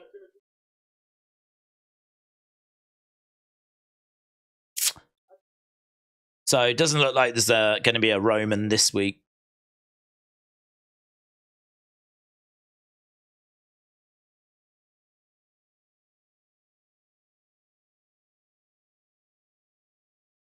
Make it clear whose game this is. Dates, the foam fingers are crazy tonight. I'm loving it. Yeah, same, man. Same. I agree.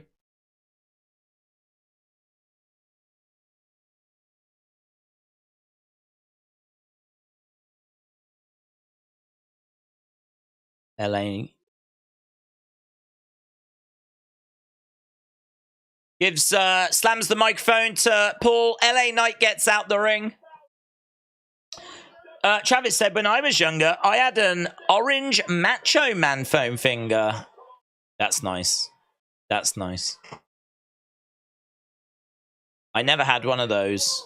I did see them in the crowds, but that's old school.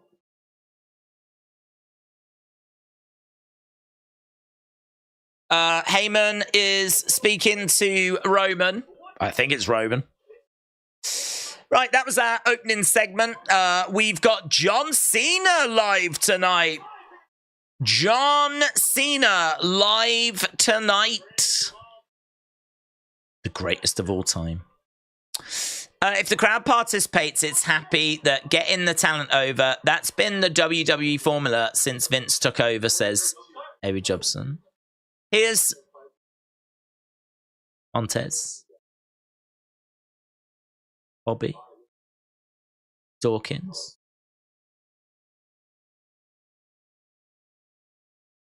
Okay, LWO coming out. LWO CGI.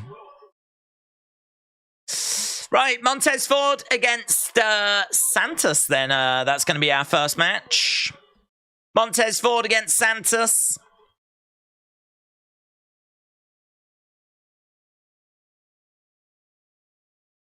I think we're going to commercial break.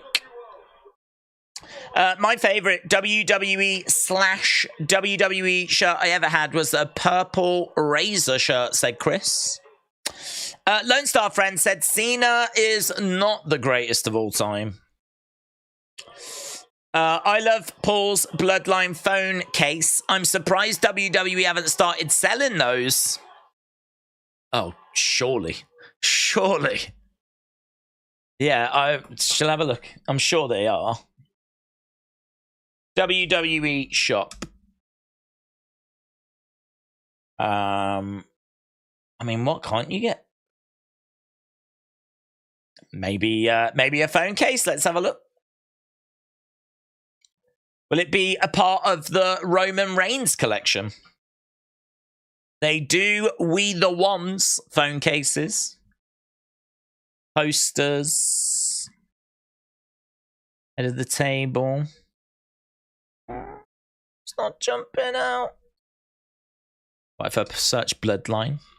It's a nice poster. Rather than me looking at it, I probably should just put it on screen. I was talking about that poster there. It's an old one with Sammy, but 20 quid. I mean, that's just a nice poster, isn't it? It's just a nice poster. Dog tags. Oh, I could get a beanie. Oh, you could get it for 12 if without the frame. No, that's a pin. Some old. This window thing's a bit big, isn't it? Make it a bit smaller. It's a bit better, isn't it? It's a bit better. Oh, hello. Bloodline pants. Let's go. We the Ones phone cases. No, look at that. No. How did he get that made? But they seemingly aren't selling it. What if we search Paul Heyman? Oh, God, there is a Paul Heyman shirt. I'm an extreme Paul Heyman guy. How interesting. If you search Paul Heyman, it comes back with Logan Paul. Oh my God. Logan Paul is going to be a Paul Heyman guy. Confirmed. Confirmed. Look. Heyman, Bloodline. Oh my God. The only other superstar that comes back is Logan Paul. Confirmed. It's going to be a Paul Heyman guy. Yeah, no. Alistair, no. There's an opportunity there for you, buds. You could get on that. You could start churning them out. Mitchell says, do you know what? The Bloodline should never sell condoms. Think about it. That would ruin the whole stable. It would be bad for business. I just think it'd be really creepy as well. You know? Be really, really creepy. Although, do you know what I mean? If you are with a special young lady and you pop one on, you could walk in and say, acknowledge me, couldn't you? Eh? Acknowledge me! Like that, yeah. Listen. Might set the evening off on the right tone. I don't know. Maybe the wrong tone, don't I? I mean, we could get into the head of the table as well. There's a lot of stuff we could get into. Let's not. Let's not. We'll leave it there, Mitchell. We'll leave it there. We'll let the kids in the chat have fun with that one. We're gonna rise above it. This stream says Nita. Roman's gonna choke that man out, says Harris. Street Profits were better off without Lashley. Well, maybe. Hopefully, we're gonna see that change. They're still doing the same entrance and everything, which just feels weird, man. Why don't we just get rid of, like, their entrance graphics and music and little... I mean, they got rid of the cups, and I'm very grateful for that.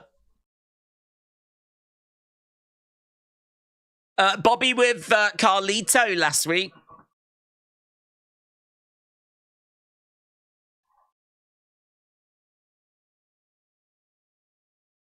Are we doing Bobby Carlito? I don't think that match actually got confirmed. Carlito was attacked. What are we going to do with Carlito? We've re-signed him, but what's the actual plan? Is there a plan? I hope there's a plan. Either way, we're getting Montes against Santos in our opening match, and this should bang, man. Both of these guys can go. Right. Up and running. We've got Montes, both spinning rounds at the moment. Mitchell said, you know who should promote condoms, on the other hand? Reigns, Rollins, Ambrose, the Shields. Very good. If the Shield was still around, Shield condoms would make a lot of sense. I completely agree. Kick coming in there by Montes. Kick out by Santos. Against the ropes goes Santos. Back elbow there by Montes. Montes going for the cover. Kick out immediately by Santos. Ellis Stubbs said, I hope we'll get to a point where the Street Profits do a complete 180 from their old characters, put them in suits, and run the Hurt Business gimmick. I assume they're just taking their time. God, they're really taking their time, aren't they? Yeah, I'm hoping the same. But, I don't know, they've lost a couple of matches, and it's all, like, really slow, isn't it? Really, really slow.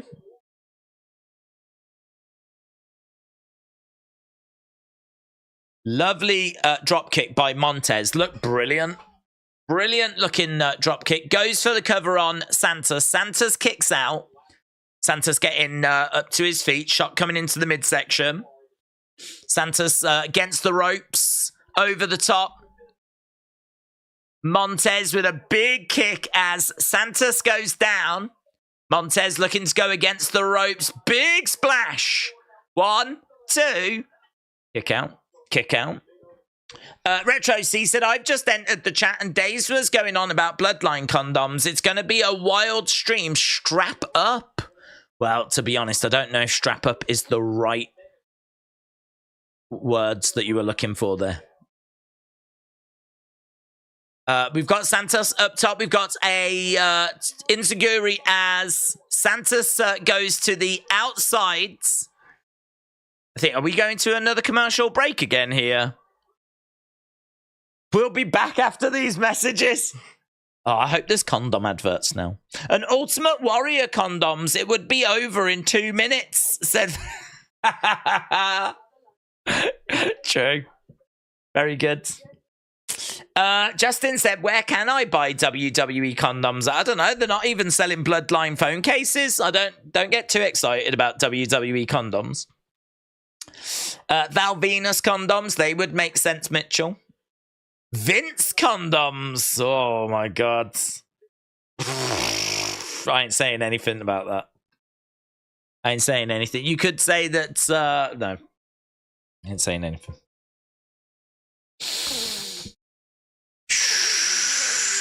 Come on, y'all. For this Christmas, who does not want a big condom plushie? A big condom. Depends what it would look like.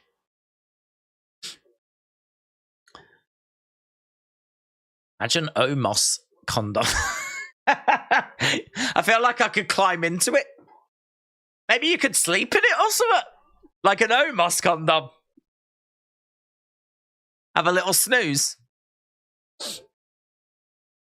Are you hyped for UFC tomorrow? Said Max. Yes. Definitely. Massive show. Montes said, we'll be back after these messages. I trust and believe him. Yeah, don't go anywhere. Because he said they're coming back. Linda condoms for days. She prefers if we don't use protection. Just saying. WWF Attitude Aftershave is included. And some Ico Pro. That's in as well. Tony Khan condoms will have you fearing for your life. Very good. I heard that AEW condoms have you finishing second. Oh. Big Time said, Days, how come the women coming out of the PC can work and are just so much better than the men coming out from failed sports? WWE should look to scout indie talent for the men. Hang on. How come the women coming out of the PC can work and adjust so much better than the men? Can they? Can they? I don't know. Can they? To be honest, I don't know, like, what was Carmelo's background. I don't know what was Braun's background. I know Braun is the son of Rick Steiner, but was he active on the indie scene? I thought he went into like football. I don't know. Honestly, I don't know as to. I think most in NXT have come from not from the indie scene. I don't think we've been recruiting from the indie scene for quite a long time. Well, I mean, you've got Dragon Lee, haven't you? Who's come over from like New Japan, whatever. But yeah, I don't know. Ilya came from the indie scene. I know he'd been competing in Germany. Suppose we've just been getting a lot of people coming in from NXT UK, haven't we? But have they adjusted better? I don't know. I don't know if that statement's true. I'd want to sit down and have a look at that. Ellis Stubbs said, I guess they could be hesitant to turn them completely heel. They might like a kid-friendly presence in the tag division. I couldn't tell you why they're dragging their feet. No, I don't know either, to be honest. But we are back to the action. That commercial break was only a quick commercial break. Mello was Christian Casanova in Evolve. I don't know. I didn't watch Evolve, so I can't say. A. Jobson said Ford and Bianca will replace Becky and Seth as the it couple. Fred said Hornswoggle's condom would suit me. Green, Irish. Is that what you mean? I got you. I feel you. Crossbody by Santos. Jack Perry, they're real glass Crimea River condoms. I mean, that sounds horrific, to be honest.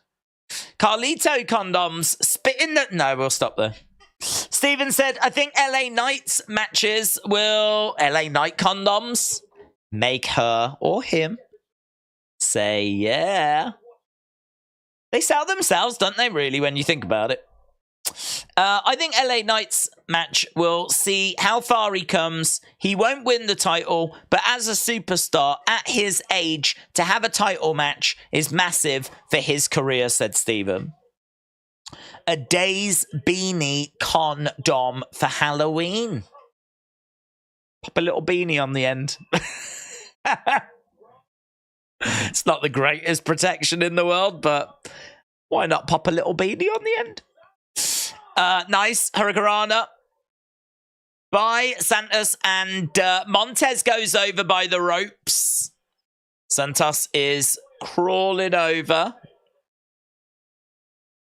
Santos goes over the top to the outsides. Kind of came crashing down on Montes, sort of, not really. Montes gets thrown back in the ring. Oh, Dawkins pushes Santos into the ring post. Oh, man. Del Toro went charging at Dawkins. Dawkins being a wrecking machine. Ah, just got caught, man. Dawkins being a wrecking machine was a really good look.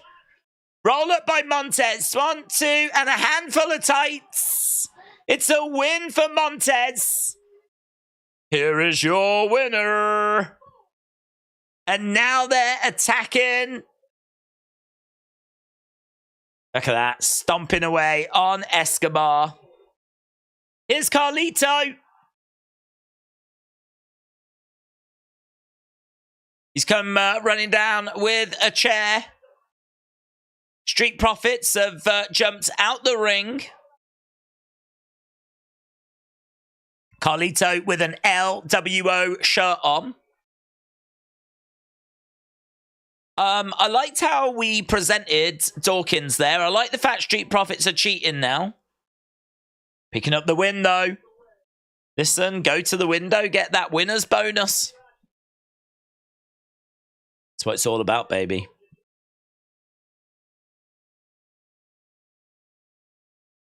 Right, we're seeing the Women's Championship. We're backstage with Iyo, Bailey, and Dakota. Encouraging Iyo, who's backstage. She's got a championship match against Charlotte coming up tonight. Let's go. They succeeded. I hate the Profits now, said Chris.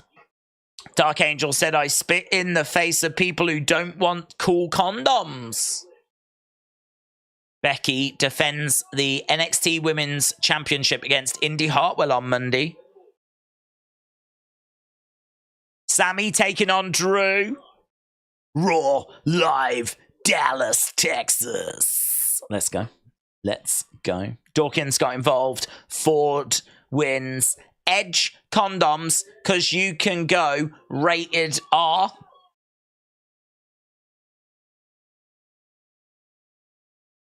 Maybe Edge condoms if you're bisexual, because you can play both sides.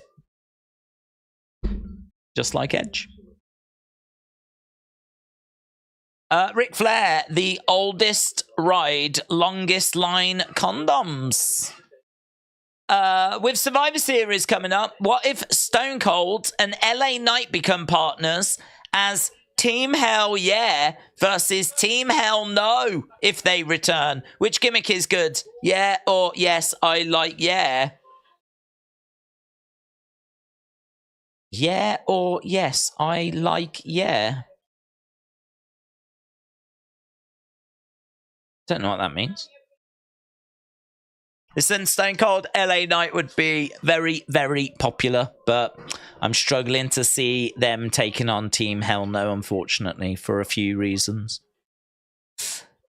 Who do you think will win tomorrow, Chimaev or Usman? Chimaev. Bob said, Dakota Kai condoms, you will never use them because who gets... Well, we're not going to read the rest of that, are we, Bob? Not going to read the rest of that. King Mabel condoms. Carlito condoms. Spit in the face of people who don't use protection. Depends where you're spitting from. James said Jake Roberts condoms because you've got to protect the snake. That's good. Well done, Jake. That's good. That is good. That is good. You can't be me, you can't do me, and I'm cutting you off. Get to the chopper. WCW said Forever Red. World Condom Wrestling. Harris said WWE should have a 16-person War Games match at Survivor Series. Yeah, but what's that got to do with condoms? Matt Riddle condoms. Got to protect the bro. Oh, very good. Very good. We should all report Knight because he's a thief. We should report Knight because he's a thief. Why? What's he stolen? Earthquake condoms for that extra ground shaking fun, said Chris. Oh, very good. Very good. Jay Uso and Damian Priest in singles competition after an array of tag matches. Top level creative. Didn't see that one coming at all. I'm staggered. I'm shocked, said JB. Kieran said, do you see CM Punk going to Impact? Don't think so. But I don't know much about Impact, so I can't really say. But I don't know. If he wanted to wrestle, would he not just wrestle with New Japan? And, like, go to the Tokyo Dome. Because have Impact got shows big enough for him to want to go there? Maybe there's some people who would want to... I hear a lot of good stuff about Josh Alexander. So maybe, like, that would be something he would be interested in.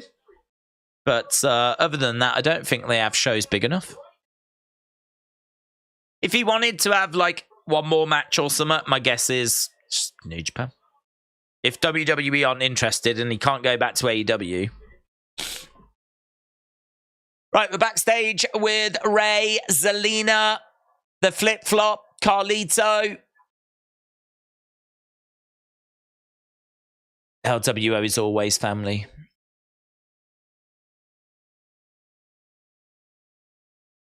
Can we just say that the LWO has been awful for Legado del Fantasma?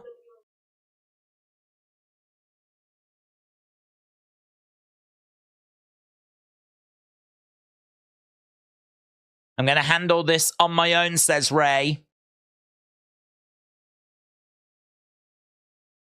Santos is standing and looking at Ray. Is he starting to get a bit fed up? I hope so. Because LWO has sucked for Wild and the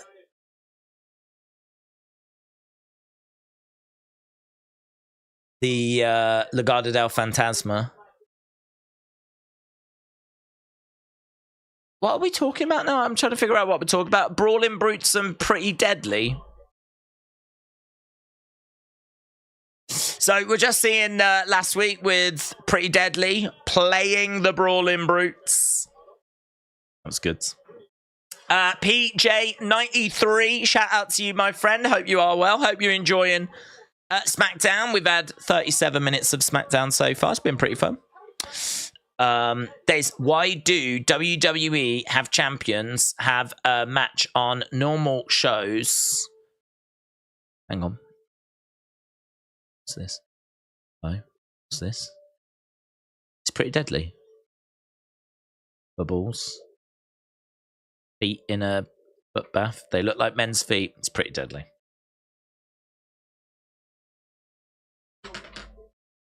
They're being pampered. They're at some sort of a spa.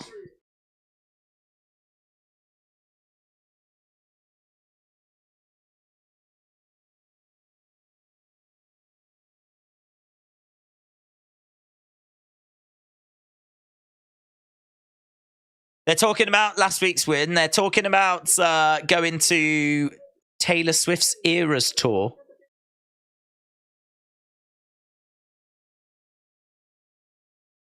What are those drinks? I'm interested in what the drinks are. Oh, hello. They're the Brutes. The Brutes. The Brawling Brutes are beating up Pretty Deadly. They're drowning them in the foot water. Ah, the foot water.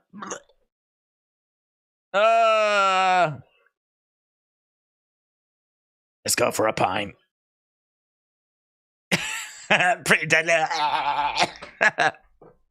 PJ93 said, why do WWE have champions have a match on normal shows when most of the time the champions never lose unless their titles, unless it's pay-per-view? It probably sounds stupid, but I want to understand ratings. So, hang on.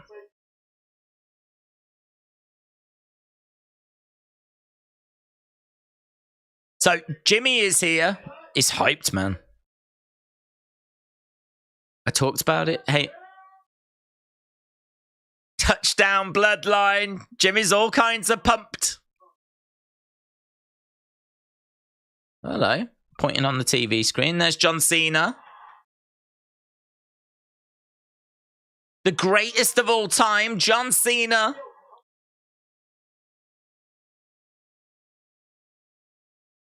So, Jimmy was pumped. He was excited. He said touchdown Bloodline after what he had done on Monday. So, yeah, why do PJ93, appreciate the support, my friends. Why do champions have matches on TV? Because TV ratings are important. And a lot of people will be just casual fans. And they'll see that there's a championship match. And they'll be like, okay, well, that's worth watching. Might get a new champion. It'd be worth tuning in for. I mean, championship matches, it's such an easy way to get people excited. And even though the belts very, very rarely change hands, there is the small chance that they can. As we saw on Monday with the tag title belts changing hands on Raw.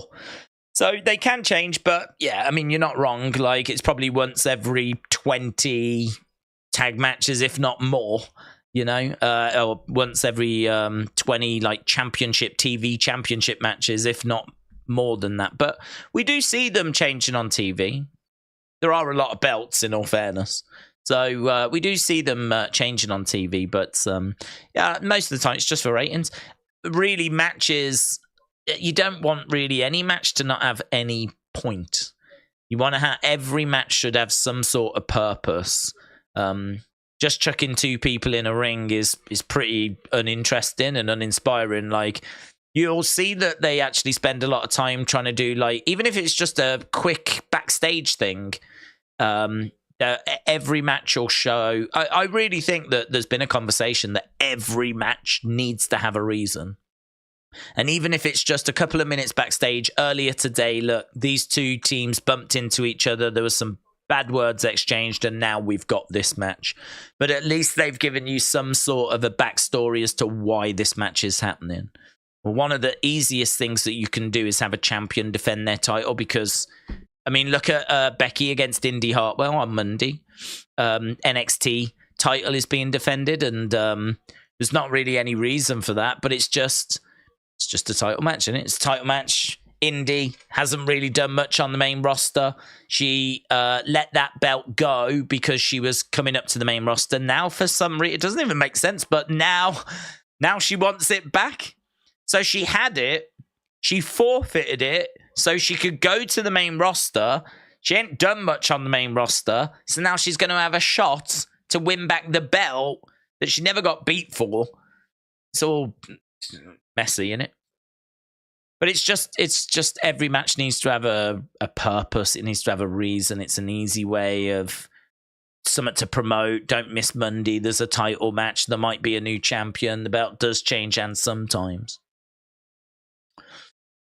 But what about Wade Barrett condoms? When she asks how big it is, just say, "I'm afraid I've got some bad news." That's good, Niall. I like that. PJ93, shout out to you, bud. Appreciate the support. Appreciate the question.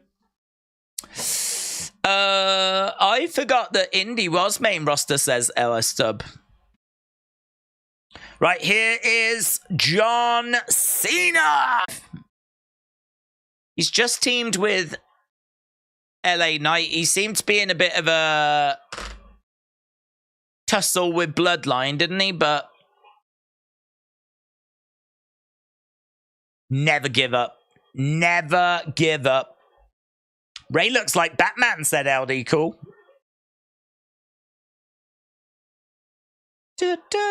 Hayden, shout out to you. Hayden said, Days, I've been a member for 26 months. Hayden, that's because you're a legend. That's why. That's why. John said, Days, how would SmackDown book Zelina as a face or a heel as the women's champ, and where and when would that happen? I'm a fan of her. Well, at the moment, she'd be booked as a face. I mean, she's done both. She's a face at the moment. She has been a heel. But what with her being in the LWO, at the moment, she'd be a face. It does feel like we could be seeing a split, you know, with Dragon Lee around as well. And as we just said, I think Legado del Fantasma have not been treated well in the LWO at all. They keep getting beaten up. Yet Ray is United States champion. So we could see a split. And if there is a split, maybe she'll go back to being a heel. But honestly, I can't see her winning a women's title anytime soon. It's just too stacked. There's too many women ahead of her. So unless they're really going to get behind her next year, maybe give her Money in the Bank. But I got to think it's unlikely. Right. Cena in the ring, getting love. Thank you, he says. Thank you.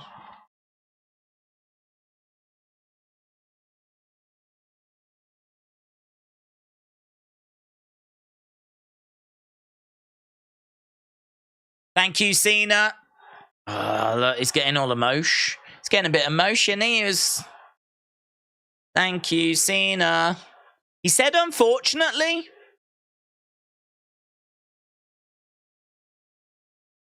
You have no idea what that means to me. I'd love one voice to just shout, Cena sucks now.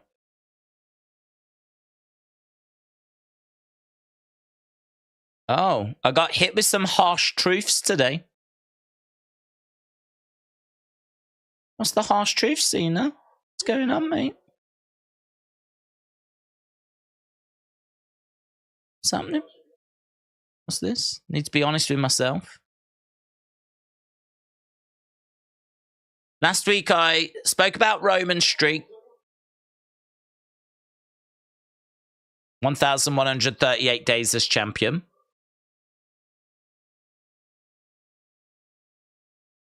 Oh.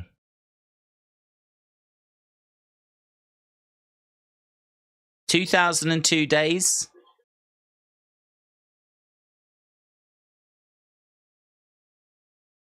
What's going on?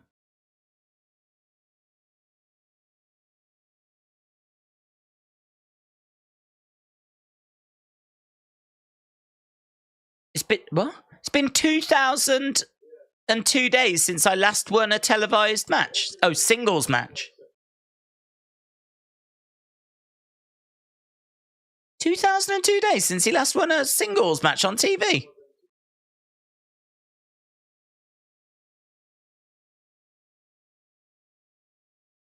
Oh, so you suck? So you're rubbish? Is that why you're crying? Because you're rubbish? He last won a TV match over 2,000 days ago. It's an amazing fact.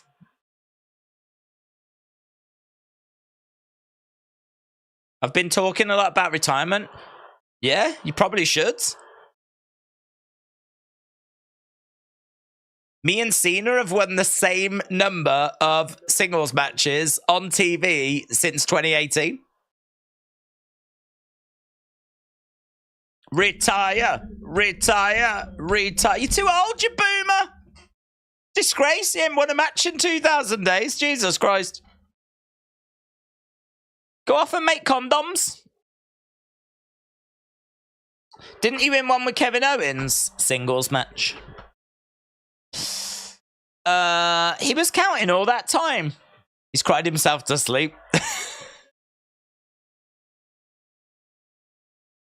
I believe in me. I believe in you. I believe in us.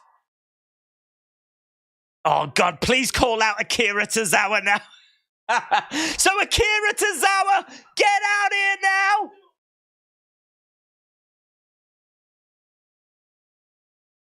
I believe I can still bring it. And the time is now to turn the math around. So, Zelina Vega, get out here now.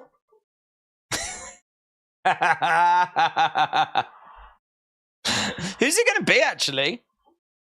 Whoever comes out. Oh, we got a Cena match. Now? Let's go. This is good. This is exciting. Who is it? Solo. He better not beat Solo. He won't beat Solo. Solo Sikoa is making his way down to the ring. Easy night's work this is for Solo. So he ain't won a match in 2,000 days, Solo, a singles match. You laughing, mate? It's basically a day off. Solo Sikoa making his way down. Oh, man, if they'd brought down the Brooklyn Brawler, that would have been sick. That would have been sick. And imagine if the Brawler had won. Crowd are chanting for Cena. Cena in the ring with Solo. Bang, we're getting underway. Cena unloading on Solo. Well, this is an exciting little out of nowhere match. No! Oh, rubbish super kick. That super kick missed by a mile. Horrible TV angle. Soft kick by Solo as well. Is John Cena made of like flip? Who's this? Cena's got backup. Someone's here attacking. It's Jay. Jay attacks Jimmy. Jay attacks Jimmy. Jay's going after Jimmy. Ah, we've got Oos on Oos. The brothers going at it, man. Ah, super kick there by Jay. Oh, man, look at him. Daddy's being held back by security. We cooking. We cooking. We cooking. Man, this is good. Oh man, I'm so here for Oos on Oos action. Should I say it? What? Solo, this match for some reason. Is there even there's not a ref? I've only just noticed there's no ref. Is this even a match? AA by John. What's happening? What's actually happening? Someone tell me what's happening. I'm watching the show, but I don't know what's happening. There's no referee. There wasn't even a match. That doesn't count, John. You still haven't won. John, celebrate him. Silly Billy. Still over 2,000 days you haven't won a singles match, you boomer. Oh, man. Oos on Oos action. Yes. Yeet, said Kian. Crown Jewel, said excellence of execution. Man, could you imagine? Jimmy versus Jay at Crown Jewel. We be eating good, man.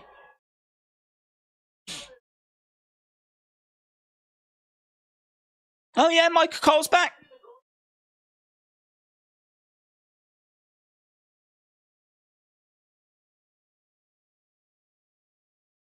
Hard to look past Logan Paul right now.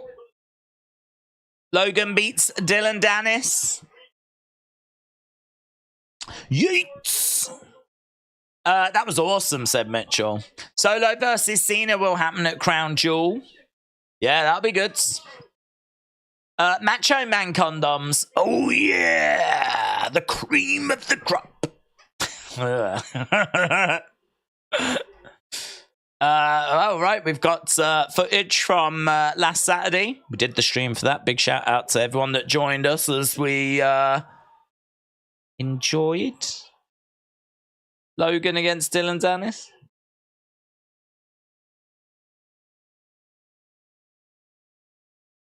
I mean, all of the highlights are literally Logan and loading on Dylan Dennis, who's literally just doing that. Because that's all he did. Right, here is a vehicle, GMC.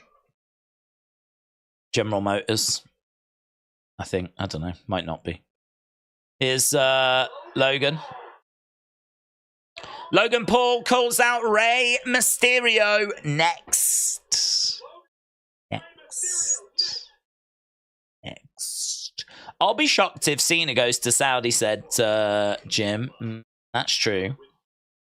Has he been before? Or has he still never been?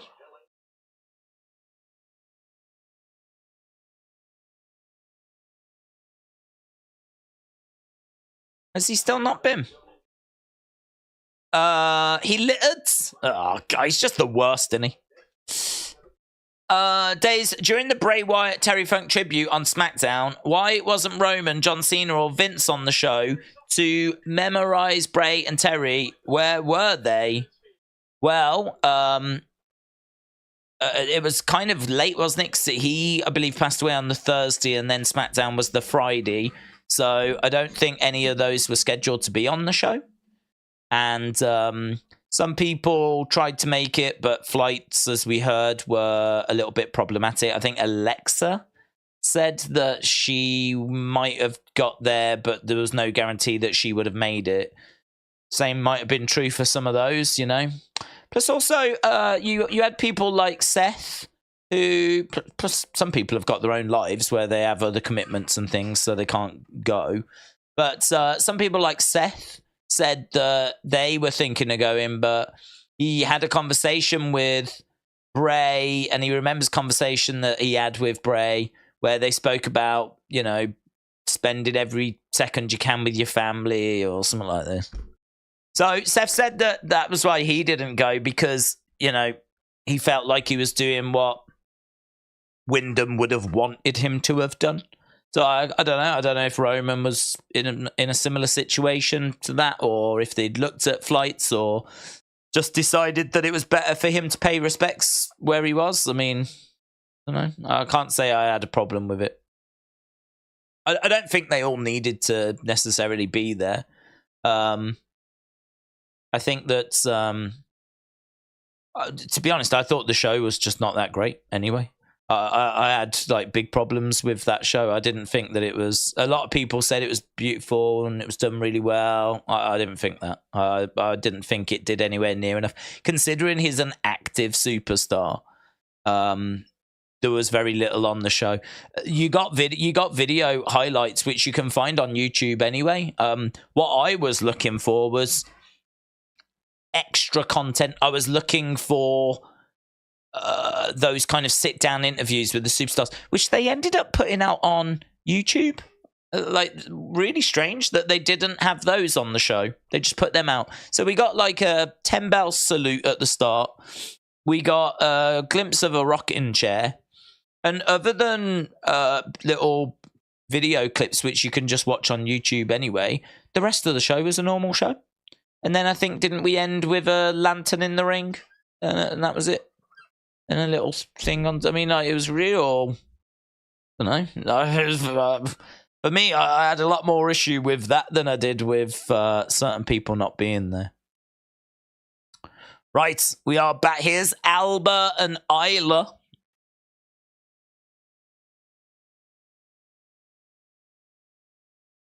They're standing over a cauldron, talking to Bray.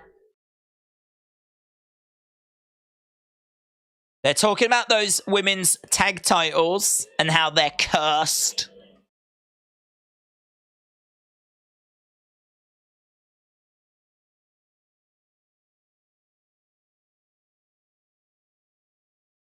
Those titles belong to us. The unholy union is coming.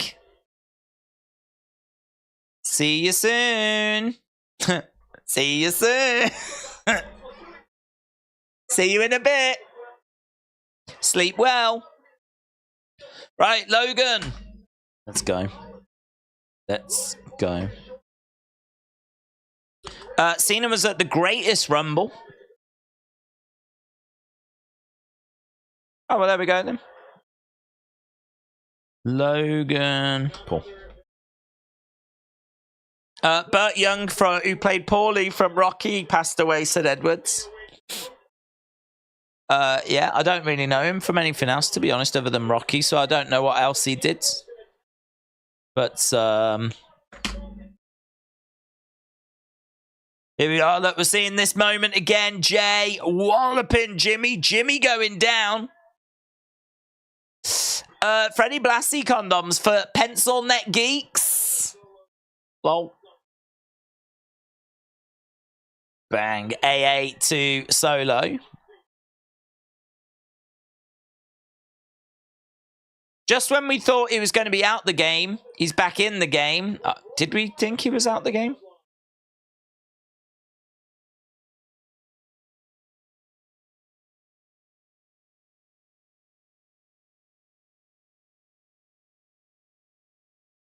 Okay, so they're just showing a replay of what happened on Raw. Logan should be coming up soon. WWE is in San Antonio, Texas, and AEW is in Rosenberg, Texas, said Larry. Chris said, hornswoggle condoms for those times you only half rise to the occasion. Justin said, all the wrestlers are scared to hurt Cena because of his Hollywood obligations. It puts them in a tough spot. Yeah, some of them shots look rubbish, didn't they? That super kick missed by a mile.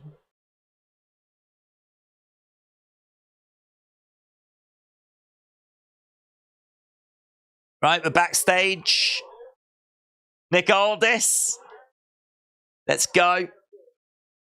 Adam Pearce, what are you doing here?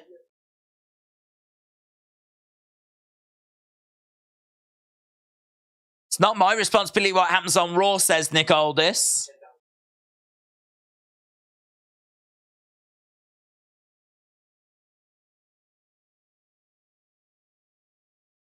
Well, Adam Pearce, do you want Adam Pearce?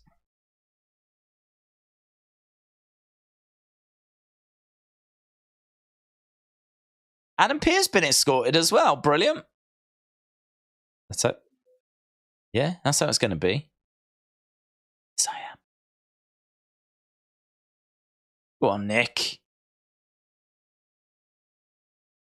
Na na na na. Hey, hey, hey. Goodbye. Sticking your nose, you're the Raw GM. Get off SmackDown, you boomer. Right, here's Logan. Nick Aldis just find Jay 10,000. 10,000. Chump change.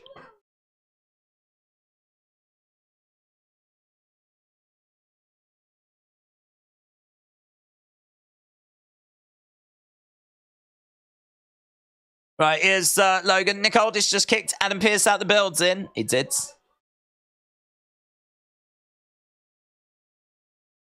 I think he feels so disappointed.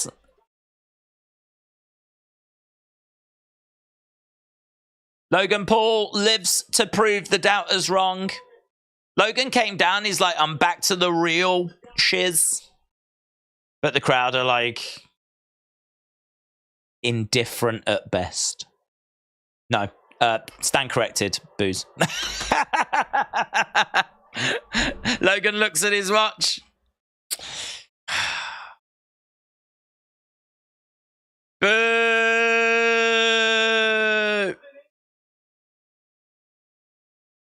He was in England. England sucks. Boo! Stupid England. I won my fight, says Logan.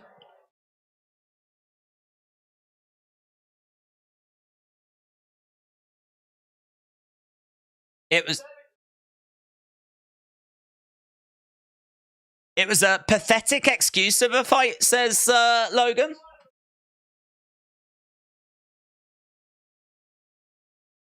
If I wanted real competition, I could have just had another WWE match.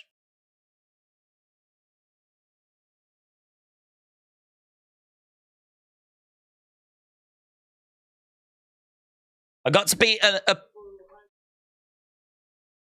talks about beating up someone that hides behind a mask.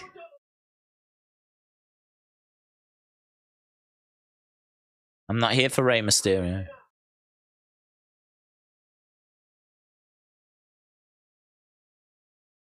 I've already beat Rey Mysterio.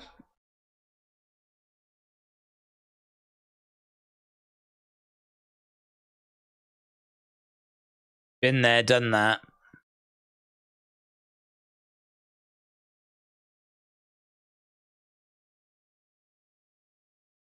Last time I beat Rey Mysterio, Dominic was still his son.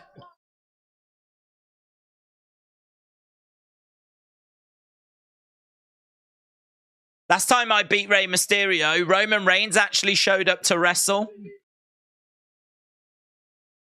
This is a bit pot calling the kettle black, innit, eh?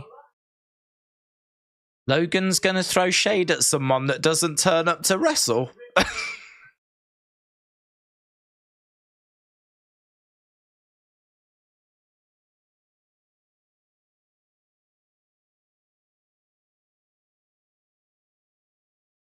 I've figured out my life, says Logan.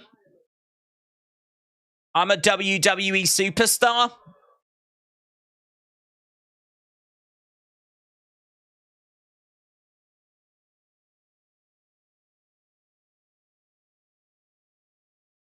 Ray does have something I need.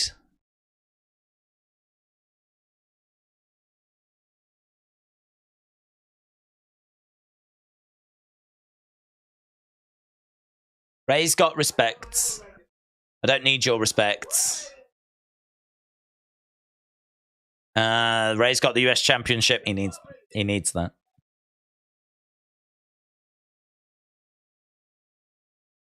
He needs that championship. Because he loves Harley Race. What idiot agreed to marry Logan Paul, says Jim. All right, here's Ray.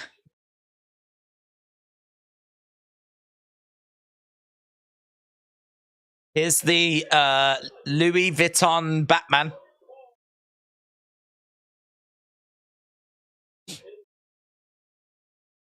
Rey Mysterio makes his way down. Logan Paul is amazing, says Edwards. Justin said, does WWE really want another part-time champ like Logan? Here's Ray. WWE have released a WWE 2K23 Bad Bunny edition, but the game has been out for a while now. You can already get Bad Bunny in the game, and now you get a new one. It's so dumb, says Edwards. John said, read my comment. I just read it, John. It said, read my comment. Right, here's Ray. Ray pointing at the United States Championship. You know, Logan.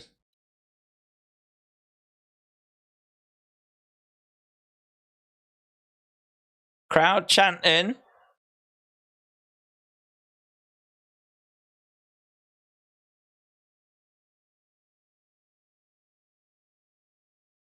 You remind me a lot of my son, Dominic.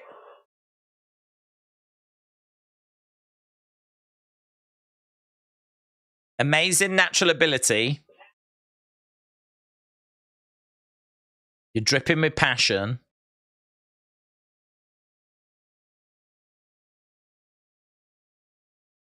Incredible career ahead of you. And a big mouth.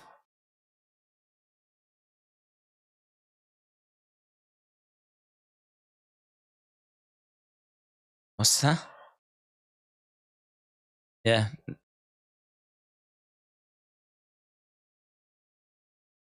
I think you need humble him.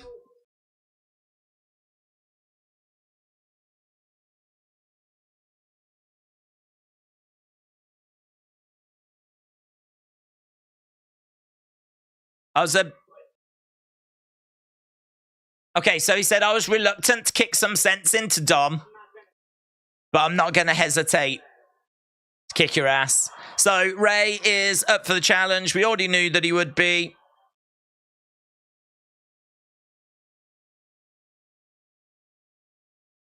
You say you need this. You want this.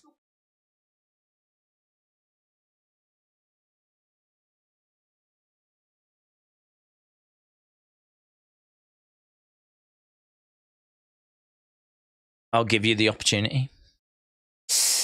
I thought Ray had no son. He disowned him, said Scottish Nightmare.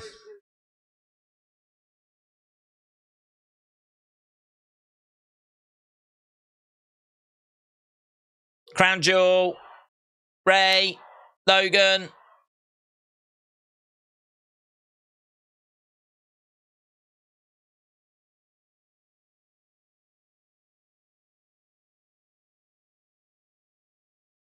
Christian Cage is Logan's father figure.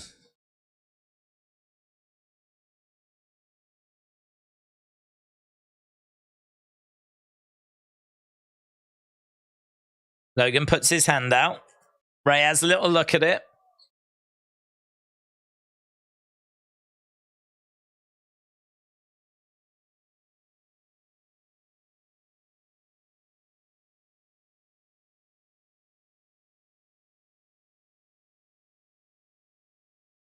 Ray is hesitant to shake the hand.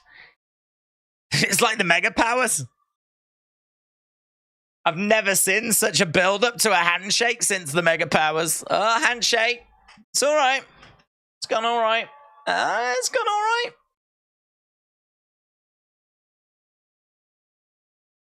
Logan walks away. There we go. Give me Nick Aldis versus Adam Pearce at Survivor Series, said Ray. Do you think WWE is worried to go to the Middle East? No. No, I wouldn't. I would imagine it probably has been a conversation, but you know, their security will be heightened, I've no doubt, and I think where they're going is pretty far away from where the conflict is. Do you think Logan wins the title? I do. Yeah. I do. I don't think he wins it clean, but I think he could win it. That was a terrible Mega Powers handshake, said James. Retro C said, I can't really hate Logan. Guy does 1,000,001 things, comes into wrestling like he's been doing it all his life, said Retro C. Lonnie said, no more boxing on show because Logan Paul. Jim said, that handshake took forever. It did take a long time, yes.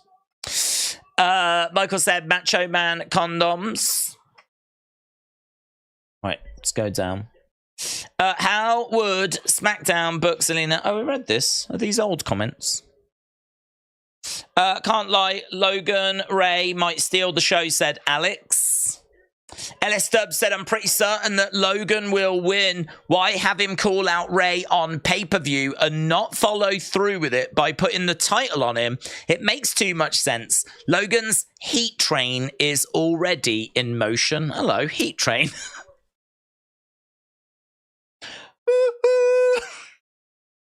All aboard the heat train. I like that. Let's go. Right, we've got a progressive match flow video package for Charlotte Flair.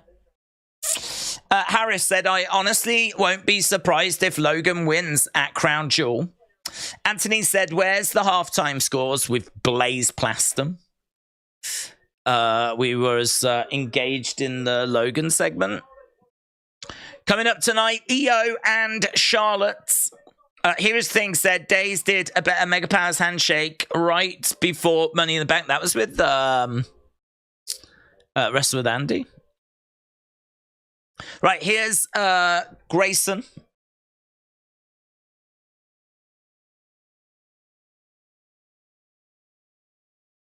Oh, right, Grayson Waller effects.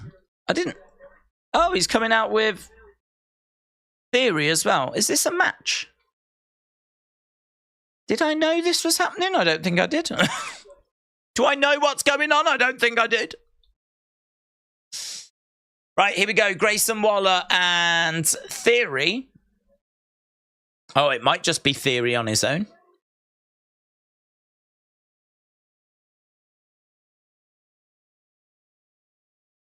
A-Town down.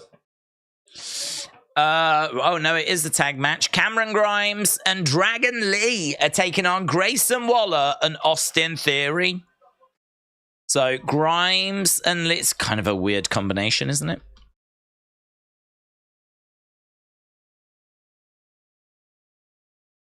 Two weeks from tomorrow.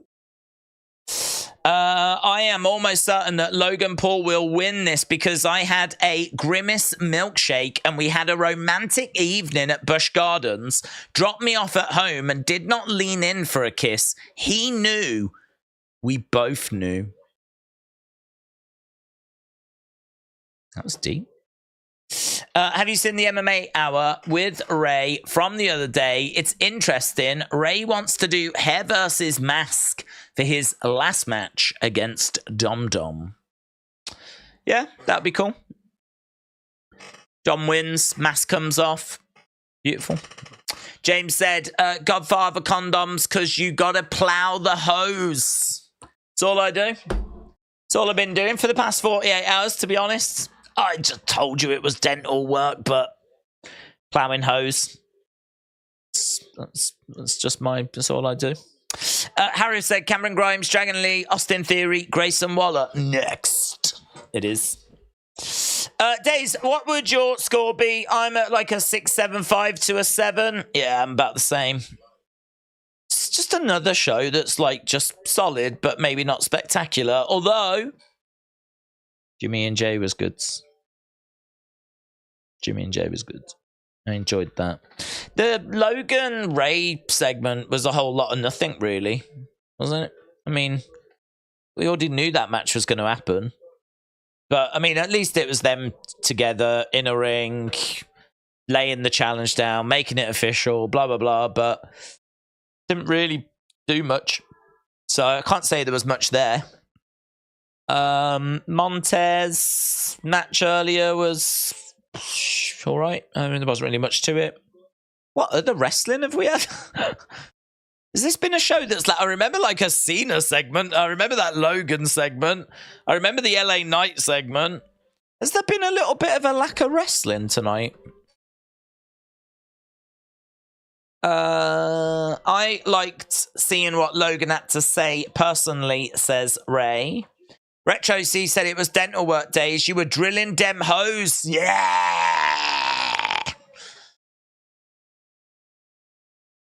I mean, I wasn't. But yeah, that sounds a lot better than what my life was actually like. Larry said, Grimes came out last week and helped Dragon Lee when Grayson tried to help Theory in a singles match. How would SmackDown book a father versus son main event level match? How would SmackDown book a father versus son main event level match? Same way that you'd book any father-son match. I mean, you'd build it, but rather than paying it off at a pay-per-view, you'd just pay it off on SmackDown. But in all fairness, they've been doing stuff like that. You know, they'll build up like intercontinental title matches, but they won't put them on the pay-per-view. They'll be on the Raw following the pay-per-view. Becky and Trish is another example. Wasn't on SummerSlam, but was on the show just after SummerSlam. So they do that. They build up these matches, but they don't pay them all off at the pay-per-view because TV is so important these days. You got to have good stuff for TV as well. So I think if you was doing father versus son, you'd build it like you would as if it was going to pay off at a pay-per-view, but just pay it off on SmackDown or Raw instead. Here's Cameron Grimes. Cameron Grimes. At a recent live event, Austin Theory broke character to make sure that my son enjoyed the show. Much respect to Austin Theory, says Freds. What did he do? Wrestlemania said, I've sent you the Mega Powers handshake photos. I never actually went back and watched that stream, you know.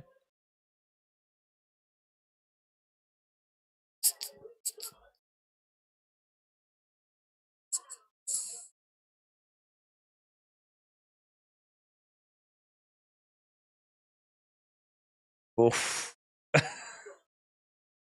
That is an intense. And do you know what? Do you know what I like about it? I love Bill McKenna in the background, like the head designer for Mattel. Just sort of.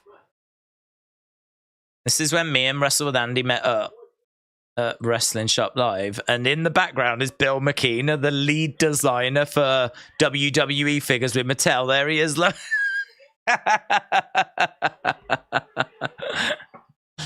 Hair reveal and a little bit of a leg reveal for Wrestle with Andy as well. Look at that leg reveal right there.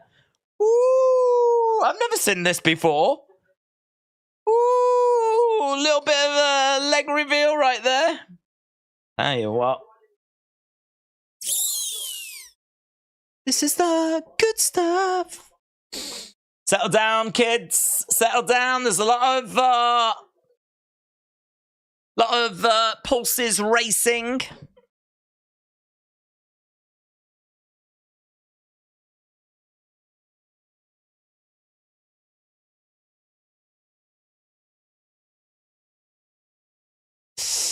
The fake smile on Grimes is annoying.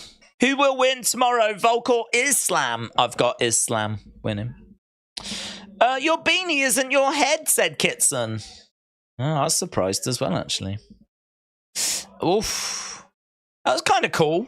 Dragon Lee trapping the legs as Cameron Grimes delivered a knee to the face. Big kick to Austin Theory, who sold that like a dream.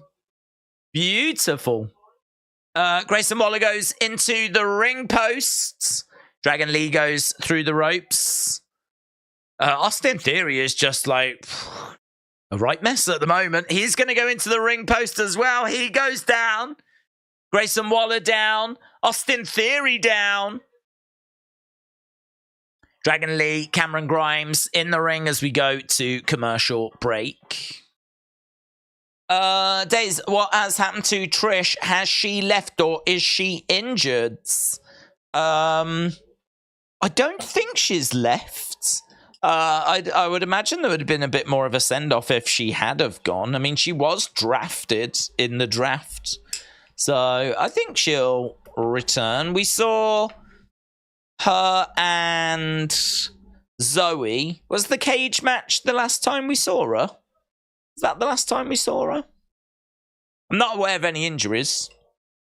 So I think we'll see her again. Maybe Survivor Series? Maybe she comes back for Survivor Series?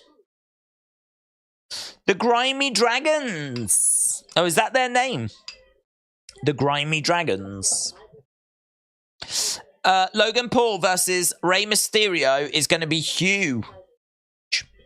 There's been a ton of commercials. There has. I've got a commercial for Google Pixel 8 right now. Mr. Quake said, I love 70s and 80s fashion. Don't we all? Big Time says, commercial break. The last commercial break was 20 minutes ago. There has felt like a lot of commercial breaks. Right, well, how long have we got? We got just under 40 minutes left. Of course, we have the Women's Championship match coming up. That's what people are excited for.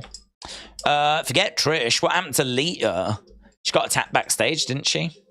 She was attacked backstage. Trish took her place in that tag team. And my guess is that that injury was actually a life-threatening injury and she's dead, though. That's what's happened. I'm sorry to break the news, but she's dead.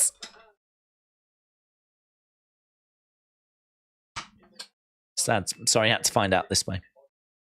Charlotte is going to be the new SmackDown champion, said Svita. King Kinshasa said, Mankind condoms for when you want to have a nice day. Oh! Have a nice day. And they'd have to look like Mr. Socko as well, wouldn't they? They would have to. Just like how Santina Morella ones would have to look like the Cobra. Oh. And Jake the Snakes would have to look like Damien. What else can we make them look like?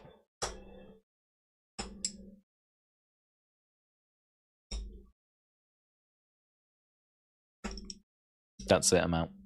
Can't think of any others. The Mounties could look like the Shock Stick. I don't think your partner's going to be too impressed if you come approaching them with a shock stick, but well, you know. Zombie Lita would actually be quite hot, says Aubrey. Well, there are plans to do another match with The Miz. Get a load of zombies coming out again, and one of them could be a sexy Lita zombie. Adam, shout out to you. Who do you think is better, Ricochet or John Cena? Better at what? Better at aerial moves, you would say Ricochet. But the better overall wrestler, you would say John Cena. Well, I would say John Cena. If we're taking promos into account and the look... And dare I even say storytelling within a match? I feel like Ricochet is very good at doing eye-catching, impressive moves. But I feel like the drama of a John Cena match is a lot greater. Part of that, though, might be to do with the producers. If you've got Ricochet, your primary focus is probably getting in as many spots as possible. Whereas if you're booking a John Cena match... You're probably trying to build drama, aren't you? So it's probably just like...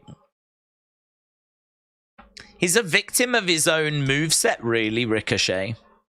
If he couldn't do the eye-catching stuff, perhaps his matches would actually be better. Because they would book them to be a bit more dramatic, rather than just do this spot, do that spot, do this spot, do that spot. That's all it is, isn't it? Let's get this in, let's get that in, do that, let's do that. That'll be a good place to do that. It's a win for Theory and Grayson Waller. Oh, next week we're on FS1. That's going to mess things up, isn't it? That's going to mess things right up.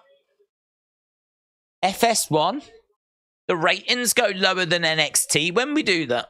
Legit. NXT did 900,000 the other day. When we go to FS1, SmackDown does like 800,000.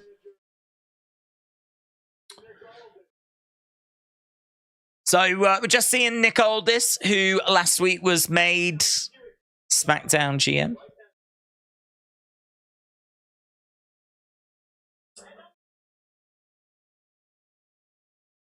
The Fiend condoms, so she can let him in. Oh, very good, James. That's good. That's good. Let me in. No, I'm tired. Oh, please. Coming up next, an exclusive interview with Kevin Owens, who's wearing a Yokozuna shirt. Mitchell said, introducing the Shockmaster condom, because when you burst through that wall, you need to have confidence your helmet stays on. Dudes, can you imagine if your helmet fell off? I mean, what the flips go? You need to see a doctor. I don't know too many guys that have got detachable helmets. I didn't expect to say that during the stream, but that is wild. That is wild. I tell you what, if you're having sexy time with your partner and for some reason your helmet falls off, I would say that's a bigger botch than the Shockmaster. Says Sonny, you're an adult now. Yeah? These are the kind of conversations that you need to be having on a daily basis. Stop living a sheltered life. John Cena condoms, because you can't semen. Oh, that's very good. That is very good. That is very good. That's actually so clever that for me it stops being a joke and it becomes something to actually marvel at. It stops being funny because instead I'm just so impressed with it. You go, damn, that is just like... I feel like that's the kind of joke they would tell at Mensa. That's like a Mensa dirty joke. That is so clever. John Cena condoms because you can't semen. That's like a dirty joke that Stephen Hawkins would come up with. Do you know what I mean? That's next level, that is. Very impressed with that.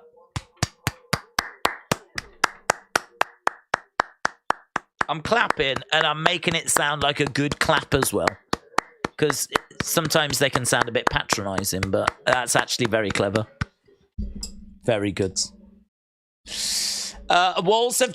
Can I just say, we haven't spoken about condoms in forever, but yet the chat's still been bubbling along. Walls of Jericho condoms guarantee not to break. King Kinshasa said, a Scott Steiner for when your big pumpy your big pumper pump goes in, the big booty daddy. Your big pumpy pump. Top dollar condoms for when you can't get up enough, says Chris. The Great Khali versus Logan Paul versus Rey Mysterio buckets. Okay, I feel like have we done? I feel like the John Cena one. I don't know that I don't think that gets beat. Amazing. Sometimes you just can't semen, says Helicards. I'm loving that we've moved on to semen now. Great.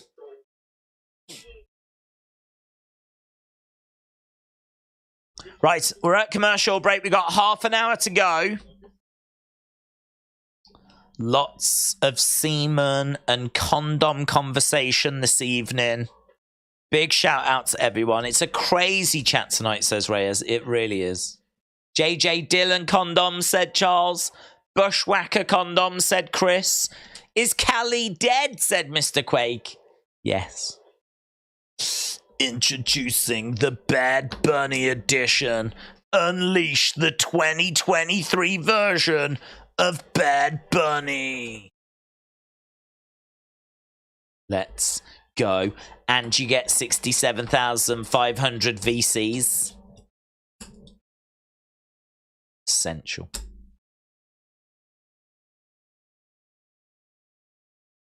Bad Bunny. Arguably the most popular man on the planet, apparently.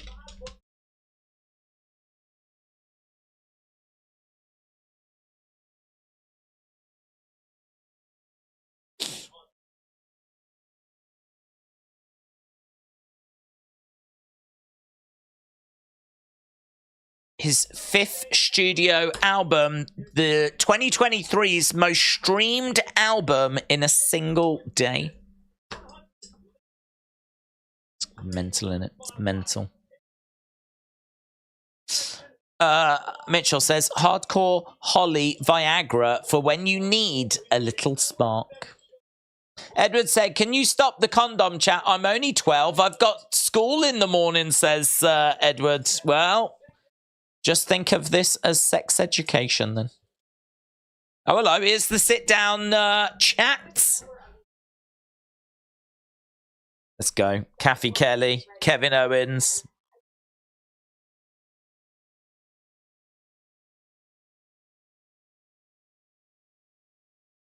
Yep. How you feeling?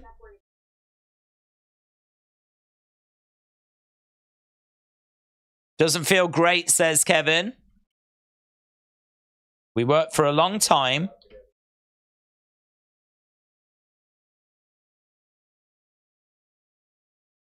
And that's just one of the things we did. Main evented WrestleMania. So it didn't feel great.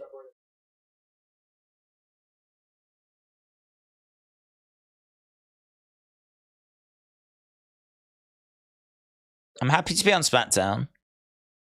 Clean slate. Bittersweet.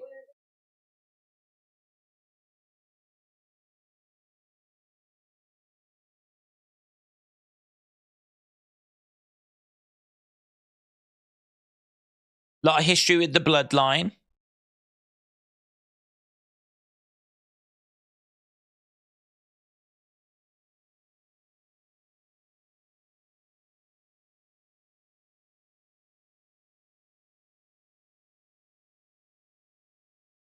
I've never had a singles match with Ray. That's interesting.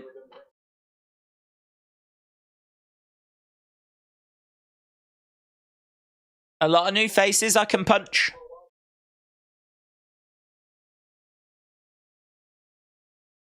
Is there anyone you want to punch?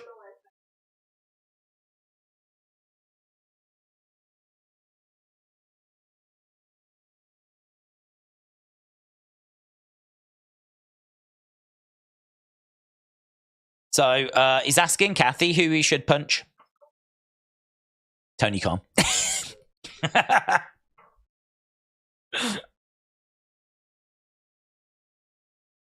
Okay. That's all right. Next week, we're on FS1. Santos Escobar and Rey Mysterio are going to be taking on Montes Ford and Angelo Dawkins. LWO versus the Street Profits. Also, next week, FS1, we've got Roman and LA Knight contract signing. So we've got that coming up as well. Enter Sandman condoms with free Budweiser, says A. Jobson. Right, here comes Charlotte Flair. It's time for our main event of the evening. I thought that KO interview was going to be a little bit longer, but it wasn't. Bow down to the Queen. All hail the Queen. All hail the Queen. World Series next week, said John. SmackDown moves to FS1 because of World Series. Roman, LA Knight contract signing next week, said Harris. Defcon said Kevin Owens is wearing a Yokozuna shirt. Bloodline by marriage. Irony. He said that there was no... It was just a coincidence. I don't know if he meant it was just a coincidence or not, but he does wear, in all fairness, he does wear a lot of other people's shirts. So, could have been a coincidence. Mellow condoms, so he can make you nothing, but we get it. What? Mellow condoms, he can make you nothing, but we get it.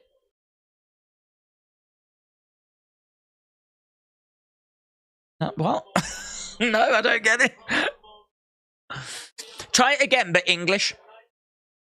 James said, mellow condoms, because when you shoot, you won't miss. That makes more sense. That's better. Here's Iyo.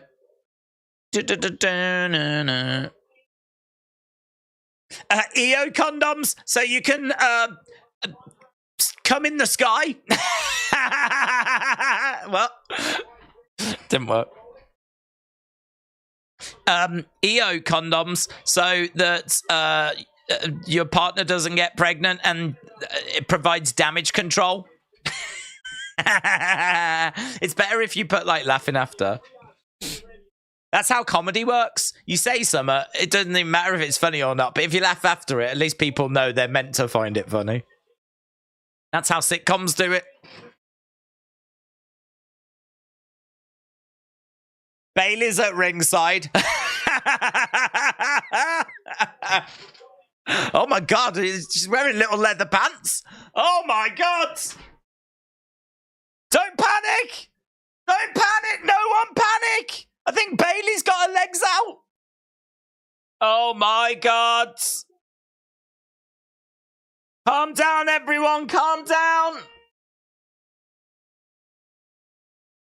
Oh, need to press record now. Right, we've got Charlotte, we've got Iyo, we've got Bailey's legs. It's all kicking off. Charlotte getting her introduction. I don't know if I've ever seen Bailey's knees ever in my life. This is like OnlyFans, but free. Is it just me, or does Iyo look like a weak women's champion? Who's Iyo? What's Iyo? She's got a tattoo. I didn't even know that. Right above her knee. I think it's a note. I think it says Dear Days. I'm not sure. I'm trying to read what it says. Unbelievable. Bailey condoms. Ding dong, said Retro C. Bailey's got knees, said LSW. I know. I thought she had them removed when she got that injury. Right, we are Iyo rolling out the ring. Oh, she's got a big tattoo on her thigh, inside her thigh, in her thigh. Did you catch that? Did you catch that? In a Bailey thigh.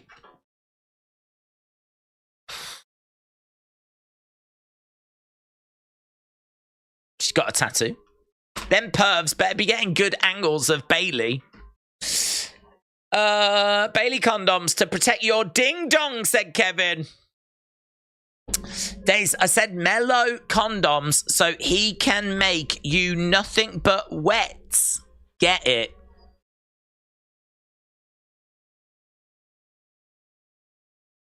Oh, does he say nothing but net?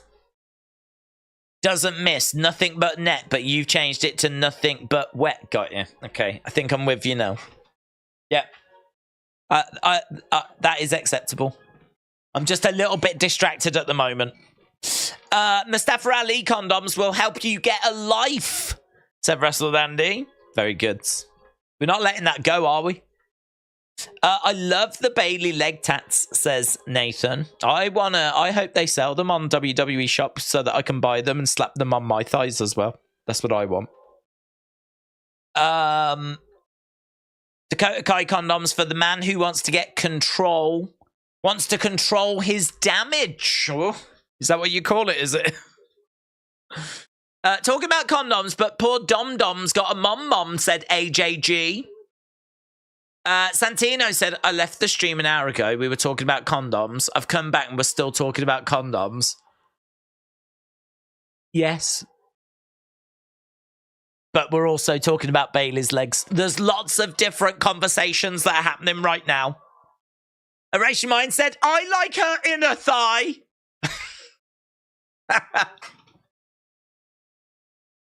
Oh, man. We are broken, aren't we? We have just spent, like, pretty much this whole stream talking about condoms, and now we're talking about Bayley's inner thigh. Like, I think Edge was right, you know. I think we do need to go outside. Oh, God. I don't want to. Hip-hop condoms. I'd watch them. I'd get them. This should be a video. Bayley has legs. Mustafa Ali condoms. Doesn't work, said Defcon. The whole stream is terrible. I love it, says Derek. Thank you, Derek. It has been terrible. You are correct. Mitchell said, last one, EC3 condoms, so you can control your narrative. Acknowledge me. Right. FS1 next week, baby. FS1. On FS1. Right. We are underway. Charlotte with Iyo. How long have we got? We got 17 minutes. Charlotte looking to kip up. Charlotte staring at Iyo, grabbing Iyo by the hair. Shot coming in by Iyo. Chop coming back. Why have I got Charlotte versus LA Knight? What the flip? That's not LA Knight. He's going for all the belts. There's Leather Pants trying to grab the leg of Charlotte. Right, Charlotte on the outside. Iyo going against the ropes. Oof. Goes hurling through the ropes to the outsides. Bang! Look at that. Crossbody. Beautifully done. Beautifully done. Oh, man, she's got a tattoo on the back of her calf as well. Springboards. Drop kick. Kip up there by Iyo. Iyo going for the pin, but Charlotte gets her shoulder up. Iyo, again, chin lock being applied.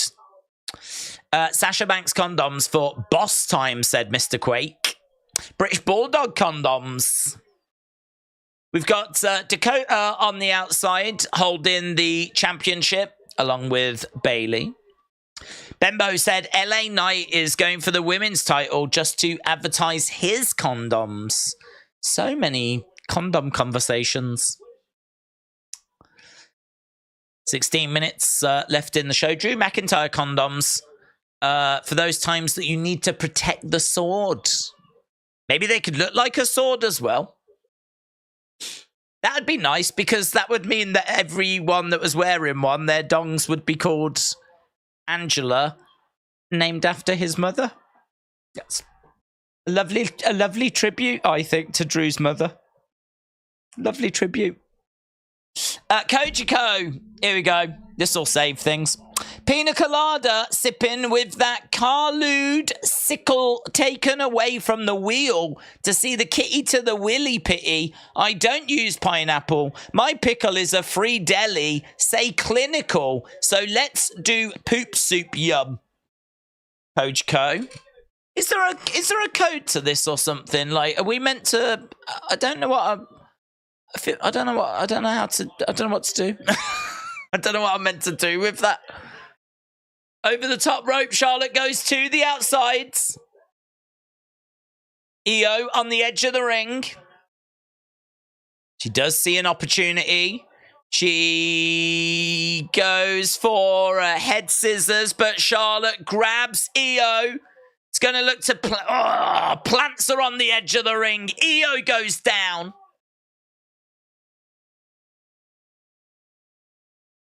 Corey yells, "Get her in the ring. Get her in the ring." Good advice for any young man out there that is wearing condom.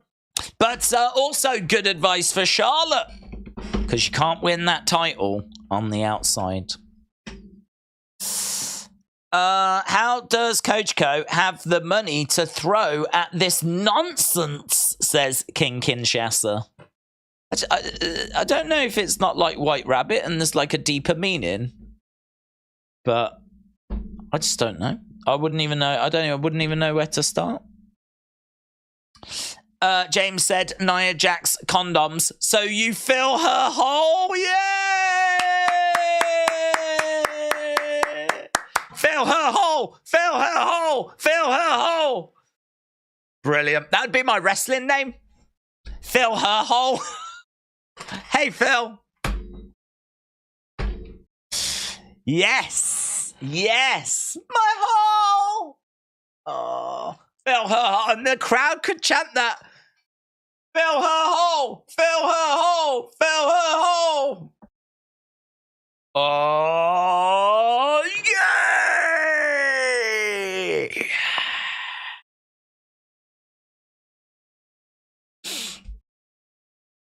Not PG. Not PG. Not PG. Not PG. Let's go. Look what you did, James. Look what you did. You brought joy to many people's lives.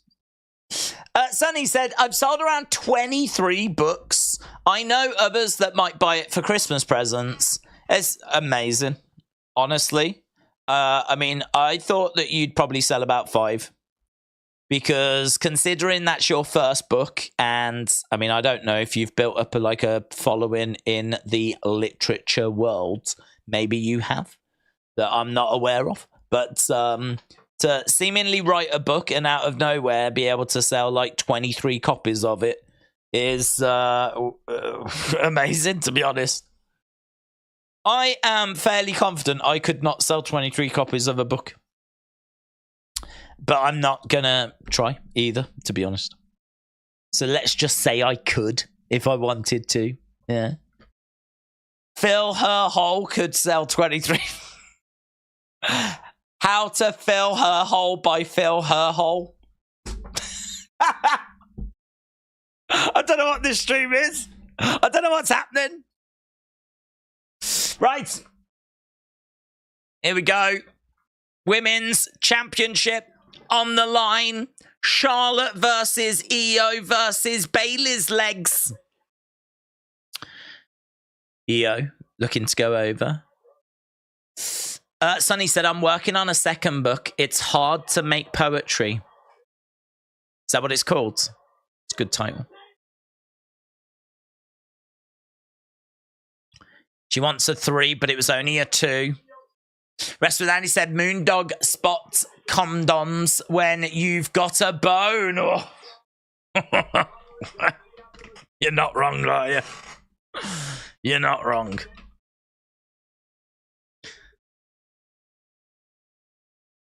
Smackdown FS1 next Friday is double knees by Iyo. Going for the cover on Charlotte. Charlotte with her shoulder. Gets her shoulder up.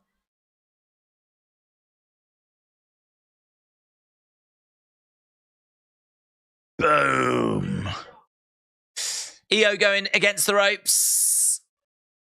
Wow. Spinning rounds. Taking Charlotte down. Pulling back. Crossface applied. Flair, though. She's managed to get to her knees. She's managed to pick up Iyo. Iyo against the ropes. Down. Trying to roll through, but she couldn't. Wow, that was cool. Suplex by Charlotte. Iyo ended up like flipping over. I think she went over on her head as well. Bang. Look at that. She sold that. She sold that like a dream, man. That was fun. That was some fun selling right there. Both women are down. We've got 9 minutes left. The championship on the line. Chops coming in by Charlotte. Again, more chops coming in. As Iyo goes down. Charlotte looking to come over. Duck underneath there by Iyo. Crossbody gets caught by Charlotte. Charlotte hurls Iyo. Goes over, grabs her, picking her up. Another throw by Charlotte. Kip up by Charlotte. Look at Charlotte's abs, man. Amazing. She is shredded. She just kipped up and she was like, ah, and her abs are like, pop, pop, pop, pop. Charging over, kick coming in there by Iyo. Iyo going up to the middle rope. Crossbody. Crowd a little subdued, dare I say. Crowd are a little quiet. No, Cena wasn't advertised for this week, and neither was Roman.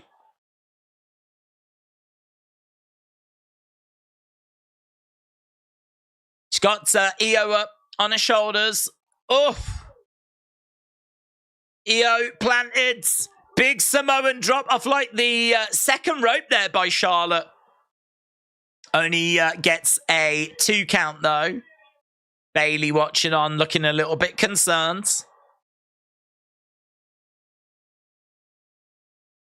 Charlotte getting back up to her feet as Iyo rolls to the edge of the ring. Charlotte is too robotic for this match, says Code. Okay, she's gone over. She's grabbed Iyo. Charlotte stumbles back into the center of the ring. Iyo gets up. Drop kick. Ooh, gets caught. Charlotte turns her over. Look at that. Beautiful. Submission. Middle of the ring.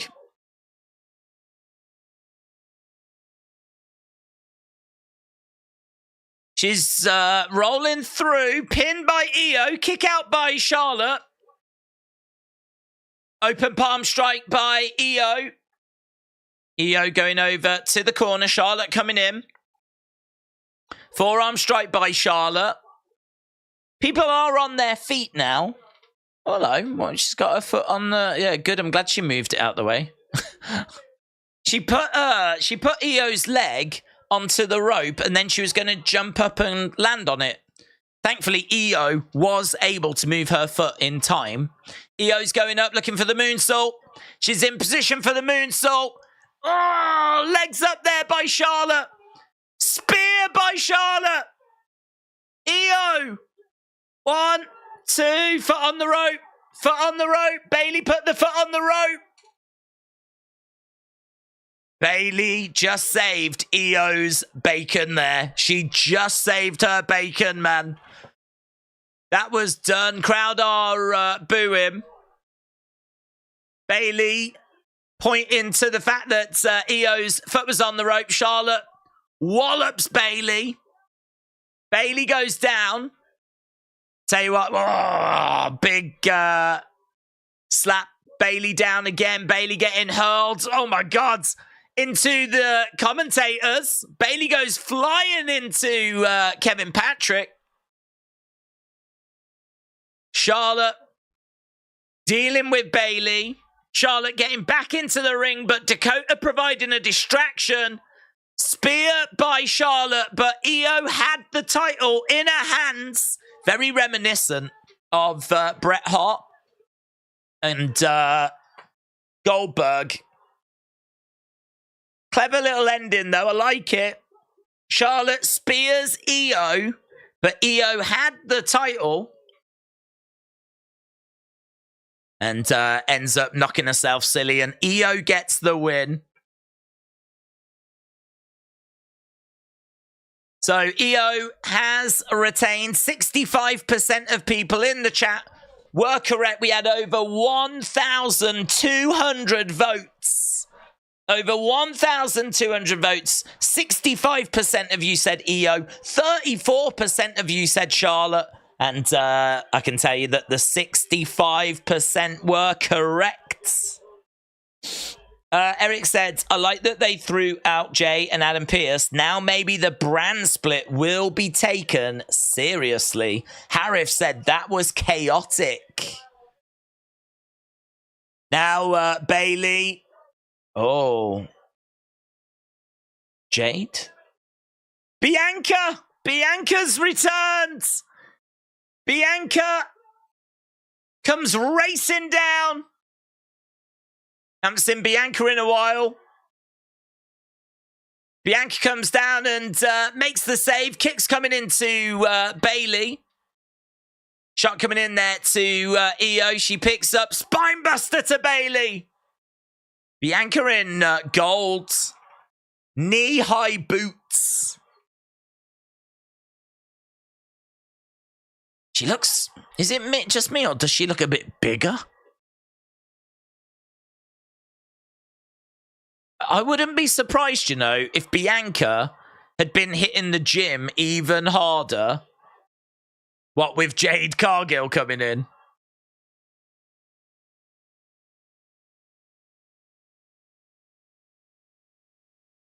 She looks bigger to me in the legs, like more... Not fat, like muscular.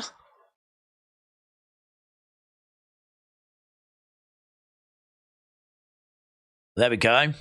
Making the save. Hitting the roids harder, says Nunya. Watch me shine now. Bigger but not cut, says Tahil. Do you think that Bianca would be good in Bobby Lashley's group? I do, yeah. Yeah, I'd be totally down with that. Don't mind that at all.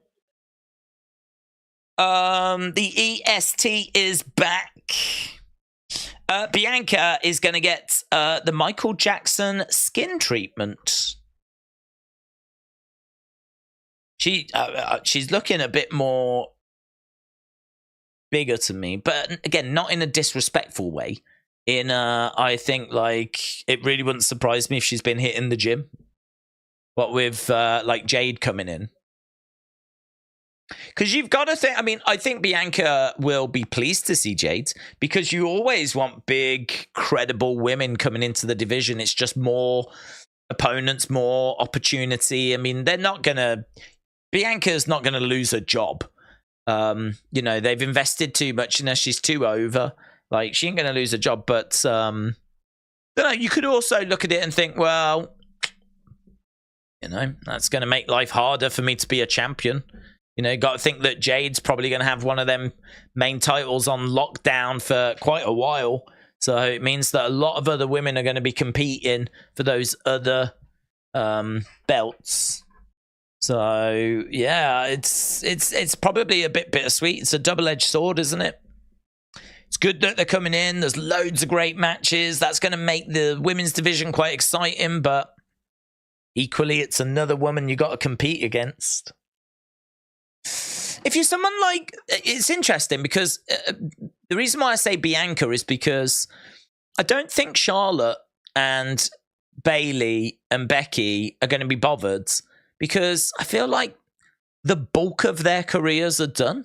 Maybe that's the wrong way to look at it, but I sort of feel like Becky's got a kid and I don't know how old she is, but I can't imagine that we've got like... I can't imagine that she's got as much more to do as what she's already done in her career.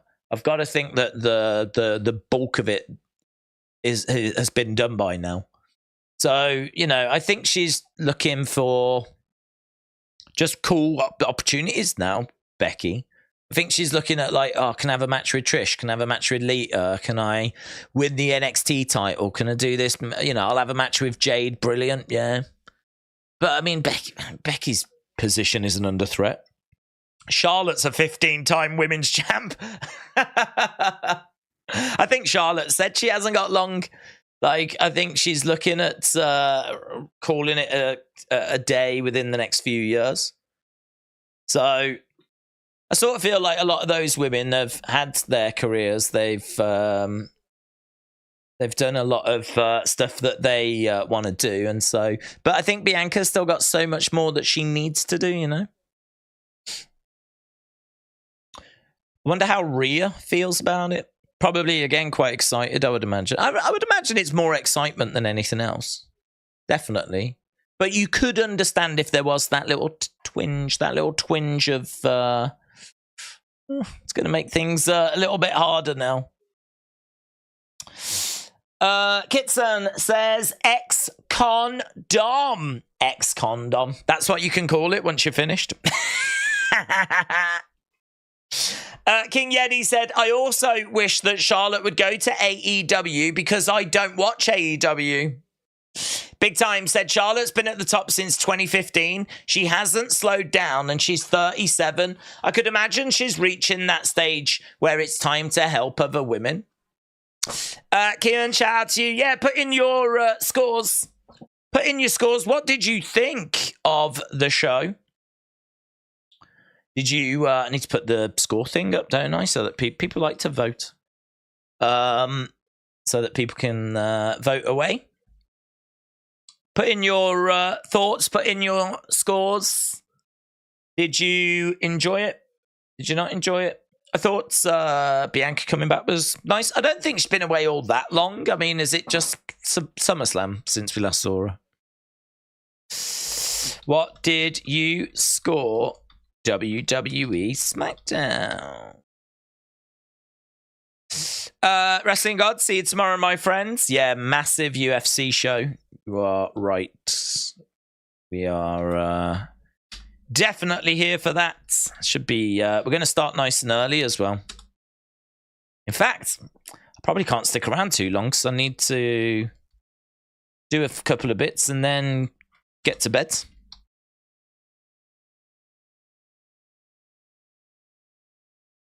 Right, lovely. Justin said 8 condoms out of 10. Lee said 7.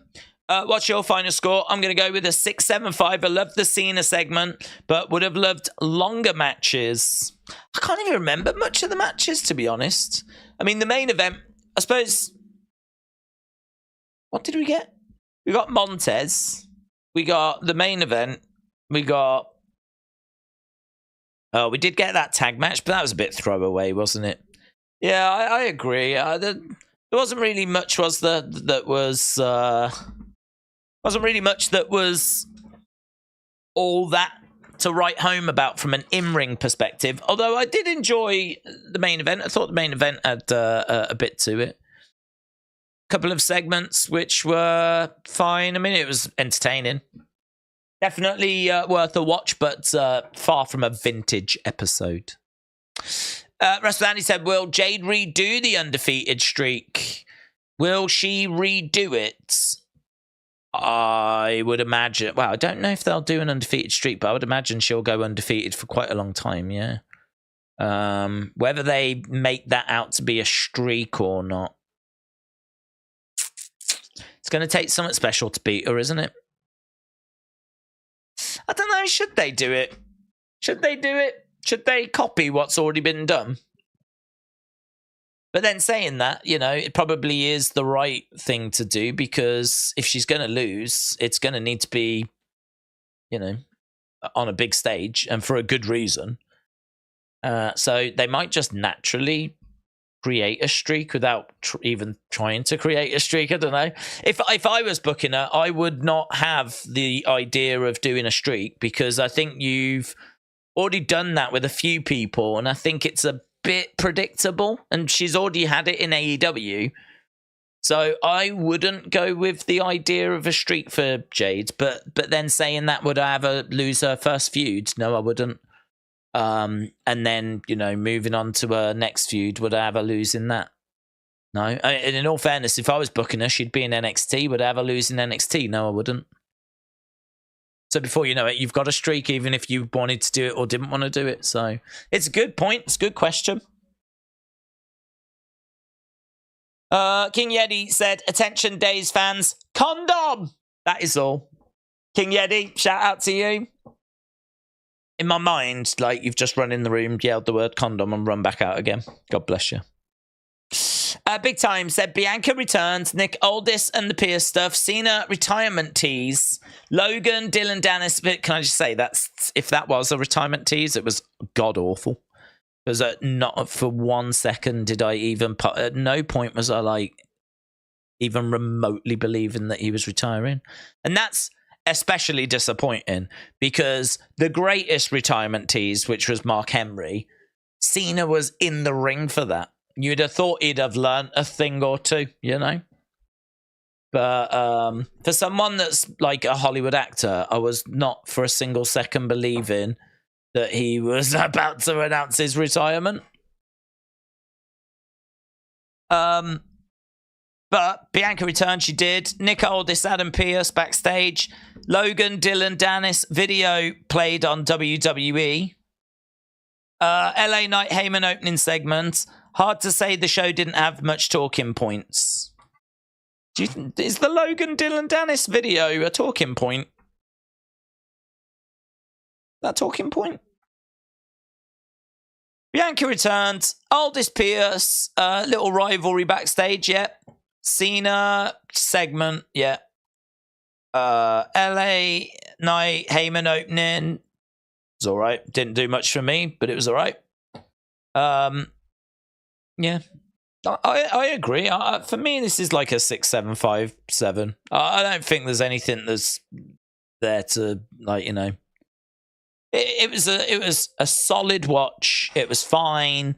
I think if you watched it and you really enjoyed it, I understand. But equally, I think if you watched it and you was a bit like, I think I could understand that as well. Because, like, the Logan segment didn't really have any purpose to it. Like, it was basically they've made the match, but the match was already made. The John Cena thing, we did get the Jimmy moment out of it, and for a brief moment I thought we were going to get John Cena solo, which would have been good. So we did get a couple of things out of that, I do agree. Opening segment was all right. It was all right. Main event was all right. It was all right. Bayley's legs were great. Thumbs up there. So, yeah, you know, certainly not a disaster. I wouldn't say it was a disaster, but I think if you found it just a bit flat, I could probably understand that. Big Time said, would you have let Dragon Lee cook in NXT a little longer? Matches with Carmelo, Dragunov, Wesley, Tyler Bate, Braun Breaker. He joined in April. He barely scratched the surface. I don't mind, to be honest. I'll tell you why. Because he is got amazing wrestling experience. So he's not someone that really needs NXT. He has used NXT the way that I would have Jade use NXT. Maybe a little different because I think Jade actually does need to improve her wrestling as well. Dragon Lee is a fantastic wrestler. I mean, he's been in New Japan. All he needs to learn is really the WWE way of doing things. You know, back in the day, there's a chance he would have just gone straight to the main roster. But now they do like to have people go to NXT first because, first of all, it's just great for the talent to have someone of the caliber of Dragon Lee around, you know? If you're Axiom or Nathan Frazier, the fact that you can, like, train with Dragon Lee and pick his brain and, like, you know, get all of that experience and understand how he structures his matches, whatever, that is just great for NXT talent. But for Dragon Lee, it's you know, get settled, get your house sorted. Are you comfortable? Have you got any questions? Like, I suppose in a way, it's a bit of a settling in period. Welcome to America, settling in, and more than that, this is what we want from you. This is the WWE style. These are the moves that you can't do. These are the moves that we don't want you doing. These are the words that you can't say. Let's get your entrance sorted. Let's try out some promos. Let's get you involved in, some title matches or whatever it might be. But him actually like being in NXT and like needing to be there, if he's sorted all the stuff that needs sorting, job done, innit? Job done. Really, he just needs to learn the WWE way of doing things, and then off he goes. So, could he have stayed longer? Yeah, definitely. And there would be, as you've rightfully said, some great matches for him. He could have stayed, and there would have been some great stuff for him to have done. But equally, you could move him to the main roster, get him going on the main roster, and certainly if they think that they've got something for him as well, just get going. And then those great matches, you'll still see them, because if those people are good enough and they're going to get called up, well, then good chance you'll see those matches on the main roster. So, I don't mind it, to be honest. Yeah, you could keep him in NXT longer, but I don't mind it. And in a way, that's kind of what I would do with Jade. Like, I would bring Jade in, have her go to NXT, keep her around in NXT for a while, because I think she needs to improve her wrestling. I don't think that's a bad thing to say. I've not seen a match get even remotely close to 4 stars. I don't think I've seen anything even remotely close to a 4-star match, let alone a 5-star match out of Jade Cargill. So the idea that she can't learn and improve is ridiculous. I think she would massively benefit from spending considerable time in that PC, which in all fairness, I think she is spending like day in, day out at the PC for the past few weeks. But I'd keep her there for a few months and, keep improving her, keep working with her, give her a run with the NXT women's title. But I wouldn't keep her there long. I mean, if she went there now, I'd probably have her go to the main roster on the Raw after WrestleMania. And I might even use her at WrestleMania. I don't know. Maybe not. Depends. I think I'd need to know what Vince is saying and what other people in the company are saying. For me personally, I wouldn't use her at WrestleMania. I'd call her up on the night after WrestleMania, because she's going to be a big star. We don't need to go mental. We don't need to run. Like, where's the rush? Where's the fire? Why has everything got to be now? Like, it's all right. Take your time. I mean, there's taking your time, and then there's Street Profits taking your time. I mean, Street Profits that's slow, man. That's slow. There's taking your time, and then there's taking your time. Why are they hosting 2 shows during Crown Jewel? Nakamura, Flair, Gunther. So many big talents are missing the pay-per-view. It doesn't add up. Why are they hosting 2 shows during Crown Jewel? Oh, yeah, they are, aren't they? Nakamura, Flair, Gunther. Big names are missing. Well, I'm guessing they know the cards. So they know the card. They know who's on the card. They've got it booked. And so those that aren't going to be on that card, they're using them at a different show. It's all right, to be honest. I don't mind it. Because, I mean, the way that you'd book it is you would book that card first. Make that card what you want it to be and the stories you want it to be and the matches that you build in. And then you just use everyone else elsewhere. I mean, they've got loads of stars, didn't they? There's loads of star power across Raw and SmackDown. So, unless you're doing like a big battle royal, you're probably not going to get everyone onto the card. Or if you're doing, unless you're going to do like big multi-person matches, you're always going to have people that are left over. So, I think it's all right. It's just a bit disappointing if those were the names you wanted to see. I can agree with that. Wan said, we need some NXT call-ups. Some deserve some. I don't know how long. What if they suck and they're not ready? Well, if they suck and they're not ready, you leave them in NXT. Or if they really suck, then obviously they'd end up getting released. If they're ready, then they get called up. You know, I think they've just looked at Dragon Lee and they've just been really impressed and gone, you know, he's ready. And I don't know quite what we're doing with him, but then I don't know what we're doing with Cameron Grimes. Hopefully there's a plan there because, I don't know, is this the plan to put them in a tag team? Don't know. I would think Dragon Lee would get involved with the LWO Legado del Fantasma stuff, to be honest. But maybe it's just not quite ready for him at the moment. And I don't know what we're doing with Cameron Grimes. But then I don't think they know what they're doing with Cameron Grimes. A lot of talent don't want to go to Saudi as well, said David. Big Time said Street Profits in the suits are trying too hard to be heels. I get trying to recreate Hurt Business, but nothing is really clicking. Ledger Killer said great stream. Appreciate the words, my friends. I'm actually shocked they're still going to Saudi. Money changes everything, I guess, said Zoom Station. Darby Allin did an interview. He said his shoulder is really messed up after doing the spot on the steel steps. David said, if you suck and you're not ready, then go to AEW because Tony hires everyone. Tom said, King Kinshasa outside WWE top 10 in the world in WWE just hasn't been used right to show him as a big talent. He is kind of like The Miz. When they need him, they will use him. Who do you think Kevin will feud with? I don't know. I was wondering if it might be like a Carrion. I mean, I like what was said earlier about him maybe turning heel, and then if Cody does win the title, maybe you could do Cody Kevin, but I mean, that would be, you know, late after WrestleMania. So I feel like if Logan wins against Ray, could you do Logan against Kevin? And Logan cheats and retains the title. I mean, Logan Kevin would be a hell of a match.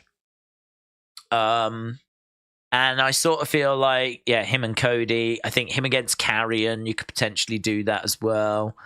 Maybe he gets involved with a tag team and ends up going up against Bobby and the Street Profits. So I think there's a few options for him. Do you think that presentation on Kevin on SmackDown was underwhelming by just doing an interview, said Daniela. Well, yeah, I think it was underwhelming, but I don't think really they've got a plan to, or they didn't have a plan to really start anything. You could easily have had him go out there, cut a promo, someone interrupt him. You easily could have done that, but I actually don't mind the fact that we've just took a week, because I suppose he could have said this in the ring. I suppose he still could have done it, and, you know, we still could have started a feud. We could have done both. But instead, we've just focused this week on how do you feel about leaving Sammy? How do you feel about coming over to SmackDown? Who is it that you're interested in? Have you got your sights on anyone? He didn't really name anyone. He said, I've got a history with Bloodline. And he said, you know, it's just a load of new, fresh faces for me to punch in the face. So, yeah, you know, I think this week was it underwhelming? Yeah, but I don't think they mind that. I think this week was more about welcome to SmackDown. How does it feel to be here? How does it feel to leave Sammy? It's just a little bit of that. And then, you know, we'll start moving on a feud. We'll start doing something. But maybe they just don't want to do anything with him this side of Crown Jewel. Because Crown Jewel's only 2 weeks away. So perhaps they don't have anything for him this side of Crown Jewel. Get Crown Jewel out the way. Maybe the first SmackDown after Crown Jewel. Then we'll start seeing a feud start up for him. He kind of teased maybe Theory or Waller feud, says Tom.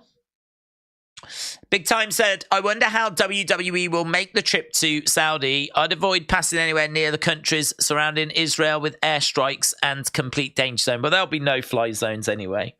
So you won't be able to go over those. Yeah, I mean, there'll be flight paths. My parents are going away soon. They're going to Egypt, which is, you know, not a million miles away. But I believe the fighting and everything is quite contained within, like, Gaza and that area. I don't believe that there's troubles anywhere else. So it's not like the whole Middle East has, you know, erupted into combat. I mean, the problem you've got is that I don't know what it would take for things to escalate, but it seems like at the moment everyone wants it to de-escalate. It's, you know, it seems like people want it to settle down. So hopefully it does, of course. Some of the images and everything coming out is just unfathomable. So hopefully it does settle back down, but chances of that, I mean, not looking great. But yeah, I mean, look, they at the moment it's all contained, and I'm sure they will have stepped up security. Certainly, that whole area will be a no-flight zone. And it's a big place as well, the Middle East. You know, it's a big place. So just because one part is fighting, like, doesn't mean the whole Middle East just like shuts down. So no, it'll be. I'm sure it'll be all right. Sure, it'll be all right. I could understand if you was going, you'd be a bit. My mum's a bit like, not sure about it. No, I don't. My dad's like not bothered. My dad's like miles and miles and miles away, like hundreds, thousands, maybe miles away. It's fine. My mum's like, still the Middle East though, innit? It's all kicking off, innit? So I could understand it. But it's horror. It's absolutely terrifying having your homes raided, kidnappings. It's horrible stuff. I can't even fathom it. I cannot even begin to wrap my head around it or understand, sympathize. I mean, I can't even begin to understand. It's hard to. I mean, you can feel emotion, of course you can, but I can't even begin to think about some of the images. I mean, I'm sure you've seen some of the images that have been on Twitter. Just the kind of images that you just would never expect to see in your life. It's just unimaginable. It's like hell on earth. So I hope it ends, obviously, as does everyone else, because there's no winners in this. No winners. Everyone's just getting murdered and killed, and just, I don't know, is there just no way forwards? I don't know. To be honest, I don't know enough about it. My knowledge of Middle East, I mean, I think it's quite a complex situation anyway. So my knowledge of it is, I understand that it's like, you know, I understand who's fighting, and I roughly understand why they're fighting, but I think it's a lot more complicated and a lot more in-depth than I've got knowledge on. So, don't know how easy it is to resolve. But saying that part of the world has always been problematic throughout my whole life, so it can't be that easy to sort, can it? Because it's never got properly sorted. So I don't know where the solution's going to come from. But hopefully someone can find a solution. Daniela said, do you reckon that Raw Smackdown was teased when Nick Aldis and Adam Pearce went face-to-face for a few seconds? I don't know. I don't know if it was teased. I mean, I think that what it showed is that there is a bit of needle between the two GMs. That's kind of interesting. That could certainly escalate and build to something. Equally, it could just be a way of getting people to talk. You know, it could just be a way of getting people to be like, oh, they're going to do this, they're going to do that. When in actual fact, they might not do this or that, you know? It might just be a little moment, little thing. We'll just see how it goes. Test, you know, like a little bit of a test the waters. Because to be honest, a lot of people are like, no, I don't need Raw Smackdown. I mean, we used to do Raw Smackdown at Survivor Series, and it was largely rubbish because there was no drama between Raw and Smackdown. Even when we had like Steph and Shane and all of that, it just felt fabricated. It just felt fake. I mean, when you've got a real kind of AEW NXT thing going on, trying to do a little fake thing between Raw and SmackDown is just very unsatisfying. So I could understand if that was a bit of a test the water, and it was a little bit of like, how are people going to react to this? Are people going to be excited? You know, what's the comments going to be? Oh, I hope we get Raw versus SmackDown. Or are people going to be like, no, please, we don't need to do that. Let's do like Judgment Day versus Bloodline instead. You know, let's do let's build a proper feud that we can actually care about, rather than just doing like some phony SmackDown versus Raw thing. But to be honest, I don't quite know how I feel on it, because I've seen some of those Raw SmackDown things and they were rubbish at times. But I do like Nick Aldis, and I do like Adam Pearce, and I do think if you're going to have them go up against each other, that could be interesting. So I think at the moment, I actually wouldn't mind them doing like one match that was like Team Adam against Team Nick, like kind of doing something like that. We've done it before with like Team Teddy and Team John Laurinaitis. So I wouldn't mind that, but I certainly wouldn't want to be doing the whole of Survivor Series as Raw versus SmackDown. I've had my fill of that. So I wouldn't be looking for that. But if so, maybe they are looking to go in that direction. Maybe it was a little tease. Maybe it was a test the water. Maybe it was just, you know, a little one-off moment to show that, you know, things have changed. Because that relationship's going to be an interesting relationship, isn't it?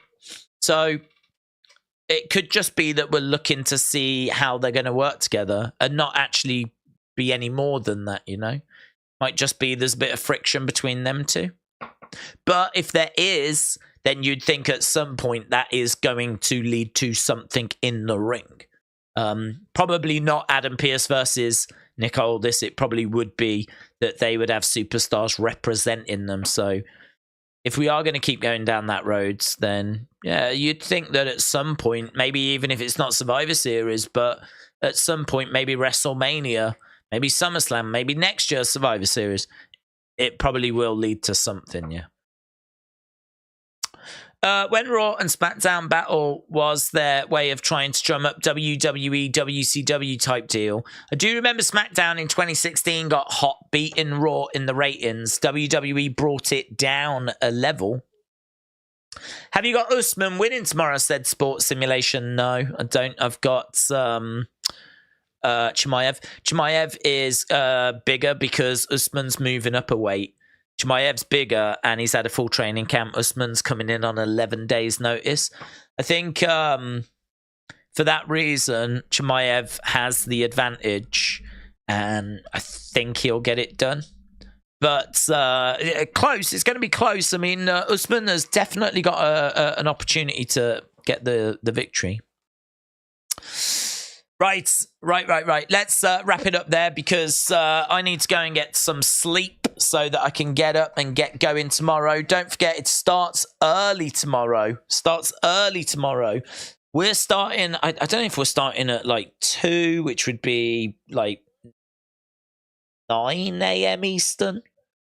It's early tomorrow. I think we're scheduled to start at 2, which would be 9 a.m. Eastern. It might even be a little whisper before that as well, though. So I'm going to go get some sleep, and I recommend that you do the same as well. Big stream tomorrow. Big main event. The top 2 pound-for-pound fighters going up against each other. And some big names on that card. It is a pay-per-view. It is a massive card. And should be a lot of fun, so appreciate the support. If UFC isn't your thing, then we will look to do a Sunday stream. Love our Sunday streams and really appreciate everyone that joined us last Sunday. It blows my mind, man, that we can do a stream on a Sunday for an hour and a half, something like that, 2 hours, and it gets as many views as a 3-hour AEW stream. AEW stream will get about 3,000 views, and those streams on a Sunday do about the same, which is mental to me. That we're not watching a show, we're not like, you know, it's just people that just want to share their thoughts and hang out. So brilliant, yeah, let's go. I'm totally here for it, so we'll do it again on Sunday. So appreciate the support, appreciate everyone stopping by. Hope you enjoyed the show or got out of the show something, whatever you was looking to get out of the show, and have a great evening, and I will see you again next time.